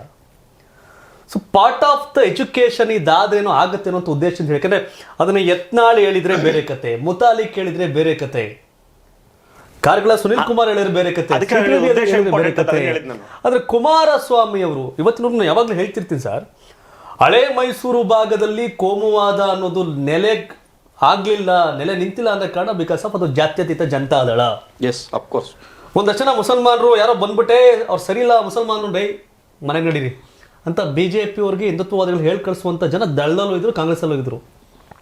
ಬಟ್ ಹಾಗೆ ಕುಮಾರಸ್ವಾಮಿ ಅವರ ಪ್ರದೀಪ್ ಅವರೇ, ಯಾಕಂದ್ರೆ ನಾನೊಬ್ಬ ಹಳೆ ಮೈಸೂರು ಭಾಗದವನಾಗಿ, ನಾನೊಬ್ಬ ಗ್ರಾಮೀಣ ಭಾಗದಲ್ಲಿ ಬಂದವನಾಗಿ ಅನ್ಸೋದೇನು ಅಂತಂದ್ರೆ ವ್ಯಕ್ತಿತ್ವ ಬದಲಾವಣೆ ಆಗ್ತಾ ಇಲ್ಲ, ವ್ಯಕ್ತಿತ್ವದಲ್ಲಿ ಒಂದು ಸಮಸ್ಯೆ ಆಗ್ತಿದೆ, ಸಮಾಜಕ್ಕೆ ಒಳ್ಳೆ ವ್ಯಕ್ತಿಗಳು ರೂಪುಗೊಳಿಸೋದು ಅನಿವಾರ್ಯ ಅಂತ ಹೇಳಿರ್ಬೋದೇನು ಅಂತ ನನ್ನ ಅಭಿಪ್ರಾಯ. ಎಸ್, ತಾವೇನು ಹೇಳ್ತೀರಿ ಸರ್? ಖಂಡಿತ. ಹಾಗೆ ನಮ್ಮ ಹರಿರಾಮ ಹೇಳಿದಾಗ ಈ ಗ್ಯಾಪಲ್ಲಿ ಏನಾದರೂ ಅವರು ಎಸ್ ಕುಮಾರಸ್ವಾಮಿ ಅವರ ಸಲಹೆ ಚೆನ್ನಾಗಿದೆ, ಈ ಕುರಾನು ಕೂಡ ಹೇಳೋಣ, ಕುರಾನ್ ಓದ್ ಅರ್ಥ ಮಾಡ್ಕೋಬೇಕಲ್ಲ, ಕುರಾನ್ ಕೂಡ ತಿಳಿಸೋಣ, ಬೈಬಲ್ ಕೂಡ ತಿಳಿಸೋಣ ಅಂತ ಹೇಳಿದ್ರೆ ಚೆನ್ನಾಗಿರೋದೇನು ಅಂತ. ಎಸ್, ತಾವೇನು ಹೇಳ್ತೀರಿ ಅಂತ? ಕಮಾನ್. ಕುಮಾರಸ್ವಾಮಿ ಅವರು ಹೇಳಿರ್ತಕ್ಕಂತಹ ಉದ್ದೇಶವನ್ನ ಮಾದೇವಪ್ಪನವರು ಅರ್ಥ ಮಾಡ್ಕೊಳ್ಳೋದ್ರಲ್ಲಿ ಫೇಲ್ಯೂರ್ ಆಗಿದ್ದಾರೆ.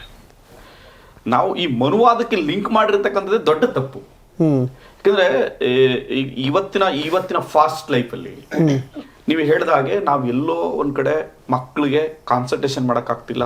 ಹಿಂದೆ ನೋಡಿ ಮಕ್ಕಳುಗಳಿಗೆ ಕಥೆಗಳನ್ನ ಹೇಳ್ಕೊಡ್ತಾ ಇದ್ರು, ರಾಮಾಯಣ ಮಹಾಭಾರತಗಳನ್ನ ಹೇಳ್ಕೊಡ್ತಾ ಇದ್ರು, ಕುಣಿಸ್ಕೊಂಡು ಮನೆಯಲ್ಲಿ ನಾಟಕಗಳನ್ನ ನೋಡ್ತಾ ಇದ್ರು ಈ ಮಕ್ಕಳುಗಳು. ಎಲ್ಲೋ ಒಂದ್ ಕಡೆ ಅದು ನಶಿಸಿ ಹೋಗಿದೆ. ಇವಾಗ ಅಜ್ಜಿರು ಇಲ್ಲ ಮನೆಗಳಲ್ಲಿ, ಒಟ್ಟು ಕುಟುಂಬಗಳು ಇಲ್ಲ. ಅವ್ರಿಗೆ ಆ ಕಥೆಗಳನ್ನ ಹೇಳೋದಾಗ್ಲಿ, ರಾಮಾಯಣ ಮಹಾಭಾರತಗಳ ಬಗ್ಗೆ ಆಗ್ಲಿ, ಈ ಭಗವದ್ಗೀತೆ ಬಗ್ಗೆ ಹೇಳಲಿಕ್ಕೆ ಅವರು ಯಾರು ಇಲ್ಲ ಈಗ. ಅಂತ ಫಾಸ್ಟ್ ಲೈಫ್ಗೆ ನಾವೆಲ್ಲರೂ ಕೂಡ ಅಡಿಕ್ಟ್ ಆಗ್ಬಿಟ್ಟಿದ್ವಿ. ಎಲ್ಲರೂ ಕೂಡ ಫಾಸ್ಟ್ ಲೈಫ್ ಇದ್ದಾಗ ಈ ಸಮಯದಲ್ಲಿ ಮಕ್ಕಳಿಗೆ ಭಗವದ್ಗೀತೆಯ ಮೂಲಕ ಒಂದಷ್ಟು ದೊಡ್ಡ ಸಂದೇಶವನ್ನ ಅವರ ಬೆಳವಣಿಗೆಗೆ ಪೂರಕವಾಗಿ ಈ ಭಗವದ್ಗೀತೆಯ ಸಾರವನ್ನ, ಅದರಲ್ಲಿರ್ತಕ್ಕಂಥ ಆ ಗ್ರಂಥದಲ್ಲಿ ಇರ್ತಕ್ಕಂಥ ಅನೇಕ ಅಂಶಗಳನ್ನ ಮಕ್ಕಳಿಗೆ ಹೇಳೋದ್ರಿಂದ ಅವ್ರನ್ನ ಸಂಸ್ಕಾರವಂತರನ್ನಾಗಿ ಮಾಡ್ಬೋದು, ಒಳ್ಳೆ ವಿದ್ಯಾವಂತರನ್ನಾಗಿ ಮಾಡ್ಬೋದು, ಮತ್ತು ನಾಡಿಗೆ ಒಳ್ಳೆ ಪ್ರಜೆಗಳನ್ನಾಗಿ ಅವ್ರನ್ನ ಮಾಡಲಿಕ್ಕೆ ಸಾಧ್ಯ. ಆ ಕಾರಣದಿಂದ ಆ ಹಿನ್ನೆಲೆಯಲ್ಲಿ ಕುಮಾರಣ್ಣವರು ಈ ಲೆಟರ್ ಬರೆದಿರ್ತಕ್ಕಂಥ. ಈ ಹಿಂದೆ ಆಗಿದ್ರೆ ಇವರು ಬಿಜೆಪಿ ಜೊತೆ ನೀವು ಮೈತ್ರಿ ಆಗಕ್ಕೆ ಮುಂಚೆ ಹೇಳಿದ್ರೆ ಇದು ಆ ವರ್ಷನಲ್ಲೇ ಕೇಳ್ತಿದ್ರೆ, ನಾವು ಬಿಜೆಪಿ ಜೊತೆ ಮೈತ್ರಿ ಆಗಿರೋ ಕಾರಣ ನಿಮ್ಮನ್ನು ನೋಡೋ ದೃಷ್ಟಿಕೋನಗಳು ಹೇಗೆ ಇದೆ ಅಂತ ಅನ್ಸುತ್ತೆ. ಕರೆಕ್ಟ್, ನೀವು ಹೇಳ್ತಾ ಇರೋದು ಸತ್ಯ ಇದೆ. ಆದ್ರೆ ನೋಡಿ, ನಾವು ಹೇಳ್ತಾ ಹಿಂದೆ ಕುಮಾರಸ್ವಾಮಿ ಅವರು ಈ ಸ್ಟೇಟ್ಮೆಂಟ್ ಮಾಡಿದ್ರು, ಏನೋ ಅದರಿಂದ ಹೊಟ್ಟೆ ತುಂಬುತ್ತೇನ್ರಿ ಅಂತ ಕುಮಾರಣ್ಣವ್ರು ಹೇಳಿದ್ರು. ಎಸ್, ನಾವು ಹೇಳ್ತಾ ಇರ್ತಕ್ಕಂಥ ಚರ್ಚೆ ಮಾಡ್ಬೇಕಾದ ಅವಶ್ಯಕತೆ ಇಲ್ಲ. ಆ ವಿಷಯವನ್ನು ಇಟ್ಕೊಂಡು ಚರ್ಚೆ ಮಾಡಬೇಡಿ. ನೀವು ಅದನ್ನ ಕಾರ್ಯಗತಕ್ಕೆ ಮಾಡಿದ್ದೀನಿ ತಗೊಂಬಂದ್ರೆ ತಪ್ಪೇನಿಲ್ಲ. ಹಿಂದೆ ಅದನ್ನ ಚರ್ಚೆ ಮಾಡ್ತಾ ಇದ್ರಲ್ಲ, ಎಲ್ಲ ಅವ್ರು ರೋಡಲ್ಲಿ ಕುತ್ಕೊಂಡು ರಸ್ತೆಯಲ್ಲಿ ಕುತ್ಕೊಂಡು ಆ ಚರ್ಚೆದಿಂದ ಏನೋ ಭಗವದ್ಗೀತೆ ಬಗ್ಗೆ ಚರ್ಚೆ ಮಾಡಿದ್ರೆ ಏನೋ ಉಪಯೋಗ ಬರುತ್ತಾ? ನೀವು ಅದನ್ನ ಮಕ್ಳಿಗೆ ಹೇಳ್ಕೊಟ್ರಲ್ವಾ, ಈಗ ಅದು ಪಠ್ಯದಲ್ಲಿ ತಗೊಬಂದ್ರೆ ಅದನ್ನ ಉಪಯೋಗ ಬರುತ್ತೆ ಅಷ್ಟೇ. ಆ ಸಂದರ್ಭಕ್ಕೆ ಅದನ್ನ ಹೇಳಿದ್ರು, ಈ ಸಂದರ್ಭಕ್ಕೆ ಇವತ್ತಿಗೆ ಅದ್ರ ಪಠ್ಯದಲ್ಲಿ ತಗೊಂಬಂದು ಅದನ್ನ ಒಂದು ಕಾರ್ಯರೂಪಕ್ಕೆ ತಗೊಂಬಂದಿದ್ದಾರೆ. ತಪ್ಪೇನಿದೆ, ಕಾರ್ಯರೂಪಕ್ಕೆ ತಗೊಬನ್ನಿ ಅಂತ ಹೇಳ್ತಾ ಇದ್ದಾರೆ, ಸಂಬಂಧಪಟ್ಟವ್ರಿಗೆ ಪತ್ರ ಬರ್ತಿದ್ದಾರೆ. ಎಸ್, ಒಂದು ವಿಷಯ ಏನು ಗೊತ್ತಾ ಸರ್, ರಾಜಕೀಯ ಹೊರತಾಗಿ ಚಿಂತನೆ ಮಾಡೋಕೆ, ಜಾರಿ ಮಾಡಲಿಕ್ಕೆ ನಾಟ್ ಓನ್ಲಿ ಇದೆ ಅಂತಲ್ಲ, ಪ್ರತಿಯೊಂದು ಯಾವುದೇ ವಿಷಯ ತಗೊಂಡು ಈಗ NPSನ ಜಾರಿ ಮಾಡೋ ವಿಷಯ ಆಗ್ಬೋದು, ಮತ್ತೊಂದು ವಿಷಯ ಆಗ್ಬೋದು. ಯಾಕೆಂದರೆ ಒಳ್ಳೆ ಕೆಲಸನ ನರೇಂದ್ರ ಮೋದಿ ಮಾಡಿದ್ರೇನು, ರಾಹುಲ್ ಗಾಂಧಿ ಮಾಡಿದ್ರೇನು, ಪಿಣರಾಯಿ ವಿಜಯನ್ ಮಾಡಿದ್ರೇನು, ಅರವಿಂದ್ ಕೇಜ್ರಿವಾಲ್ ಮಾಡಿದ್ರೇನು. But at the same time ಅದು ತಪ್ಪು ಅನ್ನೋದೇ ಆದರೆ ನರೇಂದ್ರ ಮೋದಿ ಆದರೂ ಅಷ್ಟೇ, ರಾಹುಲ್ ಗಾಂಧಿ ಆದರೂ ಅಷ್ಟೇ, ಪಿಣರಾಯಿ ವಿಜಯನ್ ಆದರೂ ಅಷ್ಟೇ, ಕೇಜ್ರಿವಾಲ್ ಆದರೂ ಅಷ್ಟೇ. ಈ ರಾಜಕೀಯ ಅನ್ನೋದು ಮತ್ತು ರಾಜಕೀಯ ಕಾರಣಕ್ಕೆ ವಿರೋಧ ಮಾಡೋದು, ಮತ್ತೊಂದು ಅದನ್ನು ಟೀಕೆ ಮಾಡೋದು, ಮತ್ತೊಂದು ಲೈಕ್ ಇದನ್ನು ಯಾವ ರೀತಿ ಹೇಳ್ಬೋದಾಗಿತ್ತು ಅಂತ ತಮಗನ್ಸುತ್ತೆ? ಬಿಕಾಸ್ ಆಫ್ ನಿಮ್ಮ ವರ್ಷನ್ ಈಗ ನೀವಾಗಲೇ ಹೇಳಿದ್ರಿ, ಮನುಷ್ಯನ ಹೊರಗಿನ ಮತ್ತು ಒಳಗಿನ ವ್ಯಕ್ತಿತ್ವ ರೂಪಿಸುವಂಥ ವಿಷಯದಲ್ಲಿ ಯಾವ ರೀತಿ ಧರ್ಮಗ್ರಂಥ ಮತ್ತು ಸಂವಿಧಾನ ಕೆಲಸ ಮಾಡ್ತಿದೆ ಅಂತ. ನಿಮ್ಮ ಪ್ರಕಾರ ಕುಮಾರಸ್ವಾಮಿ ಹೇಳುವುದೇ ಆಗಿದ್ರೆ ಯಾವ ರೀತಿ ಹೇಳಬೇಕಾಗಿತ್ತು ಅನಿಸುತ್ತೆ? ಈಗ ಒಂದು ಕುಮಾರಸ್ವಾಮಿ ಅವರು ಅವ್ರ ಮನಸ್ಸಲ್ಲಿ ಏನೋ ಇಟ್ಕೊಂಡಿದ್ದಾರೆ ಹೇಳಿದಾರೆ ಅಂತ ನಮ್ಗೆ ಗೊತ್ತಿಲ್ಲ, ಯಾಕಂದ್ರೆ ನಾವು ಮನಸ್ಸನ್ನು ಹೋಗಿ ನೋಡ್ಲಿಕ್ಕೆ ಆಗಲ್ಲ. ಆಗಲ್ಲ. ಬಟ್ ಆದರೆ ಬಿಕಾಸ್ ಈಸ್ ಎ ಪೊಲಿಟಿಷಿಯನ್ ಅಥವಾ ರಾಜಕಾರಣಿ ಆಗಿರೋದ್ರಿಂದ ಎಲ್ಲವನ್ನು ನಾವು ರಾಜಕೀಯ ದೃಷ್ಟಿಕೋನದಲ್ಲಿ ನೋಡ್ತೀವಿ ನಾವು. ಹಾಗಾಗಿ ಇವತ್ತು ಬಿಜೆಪಿ ಜೊತೆಗಿರೋದ್ರಿಂದ ಆ ಬಿಜೆಪಿ ಅವರ ಐಡಿಯಾಲಜಿನೇ ಒಂದು ಹಿಂದೂ ಧರ್ಮದ ಪರ ಅನ್ನುವಂಥದ್ದು ಇರೋದ್ರಿಂದ, ಮತ್ತೆ ಭಗವದ್ಗೀತಾ ಅಂದ್ರೆ ನಾವು ಅದು ಹಿಂದೂ ಗ್ರಂಥ ಅಂತ ಭಾವಿಸಿರೋದ್ರಿಂದ ಹಾಗಾಗಿ ಅವರು ಮಾತಾಡ್ತಾ ಇದ್ದಾರೆ ಅನ್ನುವಂಥದ್ದು ಇದೆ. ಬಟ್ ನನಗನ್ಸೋದು ಖಂಡಿತವಾಗ್ಲೂ ಕೂಡ ಈಗ ಏನಾಗಿದೆ ಅಂದ್ರೆ ನಮ್ಮ ದೇಶದಲ್ಲಿ ಒಂದು ಕಾಲದಲ್ಲಿ ನಮಗ್ ಗೊತ್ತಿರೋ ಹಾಗೆ ಇವತ್ತು ಯಾವ ಗ್ರಂಥವನ್ನ ಜನರಿಗೆ ಬೋಧಿಸಿ ಅಂತ ಇದಾವೋ ಅದು ಎಲ್ಲರೂ ಓದೋದು ನಿಷಿದ್ಧ ಆಗಿತ್ತು. ಸಮಸ್ಯೆ ಏನಾಗಿದೆ ಅಂದ್ರೆ ಇಲ್ಲಿ ಯಾಕೆ ಇವತ್ತು ಅಷ್ಟು ದೊಡ್ಡ ಪ್ರಮಾಣದ ವಿರೋಧ ವ್ಯಕ್ತವಾಗ್ತದೆ ಈ ಎಸ್ಪೆಷಲಿ ಹಿಂದೂ ಧರ್ಮ ಗ್ರಂಥಗಳ ಬಗ್ಗೆ ಬಂದಾಗ ಅಂತ ಹೇಳಿದ್ರೆ, ಒಂದು ಕಾಲದಲ್ಲಿ ನನಗೆ ಇಷ್ಟ ಇದ್ರೂ ಕೂಡ ನಾನು ಅದನ್ನು ಅಧ್ಯಯನ ಮಾಡೋ ಹಾಗಿರ್ಲಿಲ್ಲ ಜಾತಿಯ ಕಾರಣಕ್ಕೆ. ಆಸಕ್ತಿ ಇದ್ರೂ ಕೂಡ ಮಾಡೋ ಹಾಗಿರ್ಲಿಲ್ಲ ನಾನು. ಸೊ ಈಗ ಅದನ್ನ ಯಾರು ಬೇಕಾದ್ರೂ ಕಲಿಬಹುದು, ಕಲಿಸ್ಬೋದು ಅನ್ನುವಂತ ಅಲ್ಲಿವರೆಗೂ ಟ್ರಾನ್ಸ್ಫಾರ್ಮ್ ಆಗಿದೆ, ಬದಲಾವಣೆ ಆಗಿದೆ ಅಲ್ಲಿವರೆಗೂ. ಇಟ್ಸ್ ಗುಡ್ ಆರ್ ಬ್ಯಾಡ್? ಒಳ್ಳೇದದು. ಯಾಕಂತ ಹೇಳಿದ್ರೆ ಈ ಉದಾಹರಣೆಗೆ ಈಗ ನಾವು ಭಗವದ್ಗೀತೆಯಲ್ಲಿ ಕೆಟ್ಟದಿದೆ ಅಂತ ಹೇಳ್ತೀವಿ. ಉದಾಹರಣೆಗೆ ಏನೋ ಒಂದು ಕೆಟ್ಟದಿದೆ ಅಂತ ಹೇಳ್ತೀವಿ. ಕೆಟ್ಟದ್ದು ಇದೆ ಅಂತ ನಾನು ಹೇಳ್ತಾ ಇದ್ದೀನಿ. ಆ ಮಕ್ಕಳಿಗೆ ಈಗ ಪ್ರದೀಪ್ ಅವರು ಒಳ್ಳೇದಿದೆ ಅಂತ ಹೇಳ್ತೀನಿ, ನಾನು ಕೆಟ್ಟದಿದೆ ಅಂತ ಹೇಳ್ತಾ ಇರ್ತೀನಿ. ನಾನು ಹೇಳೋದು ಸತ್ಯನ, ಪ್ರದೀಪ್ ಹೇಳೋದು ಸತ್ಯನ ಅಂತೇಳಿ ಆ ಮಕ್ಕಳು ಅಧ್ಯಯನ ಮಾಡಿದಾಗ ಮಾತ್ರ ಅರ್ಥ ಆಗುವಂಥದ್ದು. ಓದಿ ಅವರೇ ಬೇಕಾದ್ರೆ ಒಪ್ಕೊಳ್ಳಿಲ್ಲ, ತಿರಸ್ಕಾರ ಮಾಡಲಿ. ಅದು ಸಿ ಒಬ್ಬ ಮನುಷ್ಯನಿಗೆ ಆಯ್ಕೆ ಇರಬೇಕು. See there should be freedom for information. See ನಿಮಗೆ ಇನ್ಫಾರ್ಮೇಶನ್ ಮಾತ್ರನೇ ನಾಲೆಜ್ ಆಗಿ ಪರಿವರ್ತನೆ ಆಗ್ಲಿಕ್ಕೆ ಸಾಧ್ಯ. ನಾವೇನ್ ಅನ್ಕೊಂಡಿದ್ವಿ ಅಂದ್ರೆ ನಾವು ಇನ್ಫಾರ್ಮೇಶನ್ಗೂ ನಾಲೆಜ್ಗೂ ನಮ್ಗೆ ಡಿಫ್ರೆನ್ಸ್ ಗೊತ್ತಿಲ್ಲ ನಮಗೆ. ಸಿ ಆ ಇನ್ಫಾರ್ಮೇಶನ್ ನನಗೆ ನಾನು ಗ್ರಹಿಸ್ಕೊಂಡಾಗ ಮಾತ್ರ over A period of time that information will transform into knowledge. ಯಾಕಂದ್ರೆ ಆ ಇನ್ಫಾರ್ಮೇಶನ್ ಏನಾಗುತ್ತೆ, ನನ್ನೊಳಗೆ ಚಿಂತನೆ ಶುರು ಮಾಡುತ್ತೆ. ಅಲ್ಲಿ ಏನೋ ಆಮೇಲೆ ಇನ್ನೊಂದು ಪ್ರತಿಯೊಂದು ವಿಷಯವನ್ನು ಕೂಡ, ಉದಾಹರಣೆಗೆ ಇವತ್ತು ದಲಿತರು ಯಾಕೆ ಭಗವದ್ಗೀತೆಯನ್ನ ಒಪ್ಪಲ್ಲ ಅಂತ ಹೇಳಿದ್ರೆ ಅದರಲ್ಲಿ ಜಾತಿ ಬಗ್ಗೆ, ಅಂದ್ರೆ ಕೃಷ್ಣನೇ ನಾನೇ ಸೃಷ್ಟಿ ಮಾಡಿದ್ದೀನಿ ಜಾತಿಯನ್ನ ಅಂತ ಹೇಳ್ತಾರೆ ಅನ್ನುವಂಥದ್ದು. ಸೊ ಒಂದು ಭಾಗ ಅದೊಂದು ಖಂಡಿತವಾಗ್ಲೂ ಅದು ನಮಗೆ ಈ ಕಾಲಕ್ಕೆ ತಪ್ಪು ಅಂತ ಅನ್ಸುತ್ತೆ. ಆದ್ರೆ ನಾವು ಅದು ಬಿಟ್ಟು ಇವತ್ತು ದೊಡ್ಡ ದೊಡ್ಡ ಬಿ ಸ್ಕೂಲ್ಗಳೆಲ್ಲ ಎಲ್ಲವೂ ಕೂಡ ಇದನ್ನ ಕಳಿಸ್ಕೊಡ್ತಾ ಇದ್ದಾರೆ ಇವತ್ತು ಭಗವದ್ಗೀತೆಯನ್ನ. ಯಾಕೆ ಅಂದ್ರೆ ಇವತ್ತು ಏನಾಗಿದೆ ಅಂದ್ರೆ ಇವತ್ತು ನಾವು ಆಧುನಿಕ ಯುಗದಲ್ಲಿ ಪ್ರತಿಯೊಂದನ್ನು ಕೂಡ ಇವತ್ತು ನಾವು ಸೆಲ್ಫ್ ಹೆಲ್ಪ್ ಆಗಿ ಪರಿವರ್ತನೆ ಮಾಡ್ಕೋತಾ ಇದೀವಿ. ಪರ್ಸನಾಲಿಟಿ ಡೆವಲಪ್ಮೆಂಟ್ ಅನ್ನೋ ಹೆಸರಿನಲ್ಲಿ, ಸೆಲ್ಫ್ ಹೆಲ್ಪ್ ಅನ್ನೋ ಹೆಸರಿನಲ್ಲಿ ಏನೋ ಒಂದು, ಉದಾಹರಣೆಗೆ ಈಗ ಭಗವದ್ಗೀತೆ ನಾನು ಪ್ರದೀಪ್ ಅವ್ರು ಹೇಳಿದಾಗೆ ಅದು ಪ್ರಾರಂಭ ಆಗುವಂಥದ್ದೇ, ಮೊದಲನೇ ಅಧ್ಯಾಯದಲ್ಲಿ ಪ್ರಾರಂಭ ಆಗುವಂಥದ್ದೇ ಕೃಷ್ಣ ಅರ್ಜುನಿಗೆ ಹೊಡಿ ಅಂತ ಹೇಳ್ತಾರೆ. ಅವಾಗ ಅವರು ನಾನು ಹೆಂಗ್ ಹೊಡಿಲಿ, ಆ ಕಡೆ ನಾನು ದೊಡ್ಡಪ್ಪ, ತಾತ, ಚಿಕ್ಕಪ್ಪ, ಅಣ್ಣ ತಮ್ಮಂದ್ರು, ಕಸಿನ್ಸು, ಮತ್ತೆ ನನಗೆ ಗೊತ್ತಿಲ್ದಿರೋರೆಲ್ಲ ಇದ್ದಾರೆ, ಅವ್ರು ನನ್ಗೇನು ಮಾಡಿಲ್ಲ, ತಪ್ಪಲ್ವಾ ಇದು ಅಂತ ಹೇಳ್ತಾರೆ. ಆಗ ಕೃಷ್ಣ ಹೇಳ್ತಾನೆ, ಆ ಕಡೆ ಎಲ್ಲ ಒಳ್ಳೆಯವರು, ಆಮೇಲೆ ಆ ಕಡೆ ಎಲ್ಲ ಇವರು, ನೀನ್ ಮಾತ್ರ ದೊಡ್ಡ ಸಾಚ ಅಂತ ನನ್ನ ಜೊತೆಗೆ ಬಂದಿಲ್ಲ, ನಿನ್ ಕಡೆ ಎಲ್ಲ ಇರೋರೆಲ್ಲ ಸಾಕ್ಷ್ಯಗಳಂತ ನನ್ನ ಜೊತೆಗೆ ಬಂದಿಲ್ಲ ನಾನು. ಅವ್ರ ಕಡೆ ನನಗೂ ಗೊತ್ತಿದೆ, ಆ ಕಡೆ ಬಹಳ ದೊಡ್ಡ ದೊಡ್ಡ ವ್ಯಕ್ತಿಗಳಿದ್ದಾರೆ, ಒಂದು ತಪ್ಪನ್ನು ಮಾಡದೇ ಇರತಕ್ಕಂತ, ಒಂದು ಸುಳ್ಳನ್ನು ಹೇಳದೇ ಇರತಕ್ಕಂತ, ಸದಾ ಒಳ್ಳೇದನ್ನ ಮಾಡ್ತಕ್ಕಂತ ಜನನೂ ಇದ್ದಾರೆ, ಹಾಗೆ ಕಳ್ಳರು ಇದ್ದಾರೆ, ನಿನ್ ಕಡೆನೂ ಹಂಗೆ ಇದೆ. ಆದ್ರೆ ಇಲ್ಲಿ ನಾನು ನಿಂತಿರೋದು ನಿನ್ನ ಉದ್ದೇಶದ ಪರ.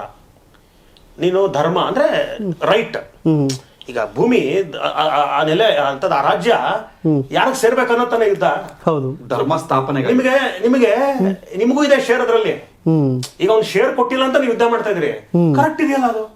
ಈಗ ನಾವು ಅಂಟ ಮುಂದೆ ಎಕ್ಸಾಂಪಲ್, ಅಪ್ಪ ಆಸ್ತಿ ಸಂಪಾದನೆ ಮಾಡಿದ್ದಾನೆ, ನೀನು ಒಬ್ಬನೇ ಆಸ್ತಿ ತಗೊಂಡ ಕೇಳ್ತೀನಿ 2 ಸಲ 3 ಸಲ, ಕೊಡ್ಲಿಲ್ಲ ಅಂದ್ರೆ ಜಗಳ ಕೊಡ್ತೀನಿ ಅಂದ್ರೆ see this is a very big philosophy. ನಿನ್ ಹಕ್ಕನ್ನು ಕೇಳೋದು, ಹಕ್ಕ ಅಂದ್ರೆ ಅವ್ ಕೃಷ್ಣ ಹೇಳ್ತಾನೆ ಏನಂತ, ನೀನು ಉದ್ದೇಶ ಇದೆಯಲ್ಲ ಅದಕ್ಕೆ ಕರೆಕ್ಟ್ ಇದೆ, ಅದಕ್ಕೆ ನಾನು ನಿನ್ ಜೊತೆಗೆ ನಿಂತಿದ್ದೀನಿ. ಉದ್ದೇಶ, ನೀನು ಕೆಟ್ಟ ವ್ಯಕ್ತಿ ಆಗಿದ್ರು ನಿನ್ ಉದ್ದೇಶ ಸರಿ ಇದ್ರೆ ಸರಿ ಇದೆ, ನೀನು ಒಳ್ಳೆ ವ್ಯಕ್ತಿ ಆಗಿದ್ರು ನಿನ್ ಉದ್ದೇಶ ಸರಿ ಇಲ್ಲ ಅಂದ್ರೆ ನೀನು ಒಳ್ಳೆ ವ್ಯಕ್ತಿ ಅನ್ನೋ ಕಾರಣಕ್ಕೆ ನನ್ನ ಜೊತೆ ನಿಂತ್ಕೊಳ್ಳಕ್ ಸಾಧ್ಯ ಇಲ್ಲ. ಅಂದ್ರೆ ನನ್ಗನ್ಸೋದು ಅದು ಕೃಷ್ಣ ಅನ್ನುವಂಥದ್ದು ಅದೊಂದು ಒಂದು ಸಂಕೇತ, ಅದು ಒಂದು ಸಂಕೇತ. ಅಂದ್ರೆ ಇಡೀ ಪ್ರಕೃತಿ ಯಾರ ಜೊತೆ ನಿಲ್ತದೆ ಅನ್ನುವಂತ ಒಂದು ಸಂದೇಶ. ಅದನ್ನ ಬೇರೆ ಬೇರೆ ನೀವು ಇಂಟರ್ಪ್ರಿಟೇಷನ್ ಹೆಂಗ್ ಬೇಕಾದ್ರೂ ಮಾಡ್ಬೋದು ಅದನ್ನ. ಅಂದ್ರೆ ಉದಾಹರಣೆಗೆ ಇದರಿಂದ ನಾವು ಕಲಿಯೋದೇನು ಅಂದ್ರೆ ನಾವು ಯಾವತ್ತೂ ಸತ್ಯದ ಕಡೆ ನಿಂತ್ಕೋಬೇಕು. ನಿಮ್ಗೆ ವ್ಯಕ್ತಿ ಇಂಪಾರ್ಟೆಂಟ್ ಆಗಲ್ಲ, ಸಂಬಂಧಗಳು ಇಂಪಾರ್ಟೆಂಟ್ ಆಗಲ್ಲ. ಇದು ನಾವು ಇವತ್ತು ಮಾಡರ್ನ್ ಯುಗದಲ್ಲಿ ಅಥವಾ ನೀತಿ ಈ ತರದ್ದು ಅನೇಕ ಸಂದರ್ಭಗಳಿದಾವೆ. ಹಾಗೆ ಈಗ ಅದನ್ನ ನಾವು ಇನ್ನೊಂದು ತರ ಇಂಟರ್ಪ್ರಿಟೇಷನ್ ಮಾಡಬಹುದು. ಅಂದ್ರೆ ಕೃಷ್ಣ ಹಿಂಸೆಯನ್ನ ಪ್ರಚೋದನೆ ಮಾಡೋದ್ನಲ್ಲ, ಕೊಲ್ಲು ಅನ್ನಲ್ಲ. See anything you read it can be interpreted in different ways. ಈಗ ಸಂವಿಧಾನ, ಈಗ ನಾವು ಸಂವಿಧಾನ ಎಲ್ಲವೂ ಸರಿ ಇದೆ ಅಂತ ಹೇಳ್ತೀವಿ, ಕೆಲವರು ಇಲ್ಲ ಅದು ಸರಿ ಇಲ್ಲ ಅಂತ ಹೇಳ್ತಾರೆ.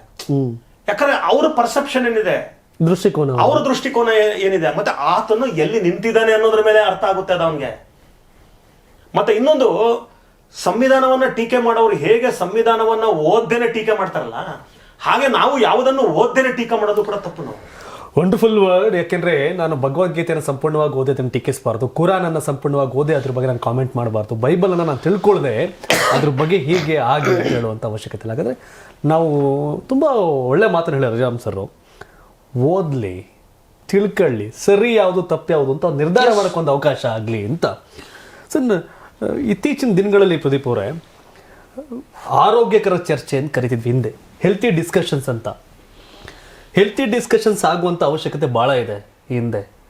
ರೈಟ್ ಟು ರಾಂಗ್ ಅಷ್ಟೇ, ಸರಿನಾ ತಪ್ಪ ಒಂದು ವಿಷಯ ಹೇಳಿದ್ರು, ಸರಿ ಮತ್ತು ತಪ್ಪು ನಡುವಿನ ಸಂಘರ್ಷ ಇದ್ದಂಗೆ ಅನ್ನೋದು ಒಂದು ಹೆಳೆಯನ್ನು ನಾನು ಅವ್ರಿಗೆ ಮಾಡಿದೆ.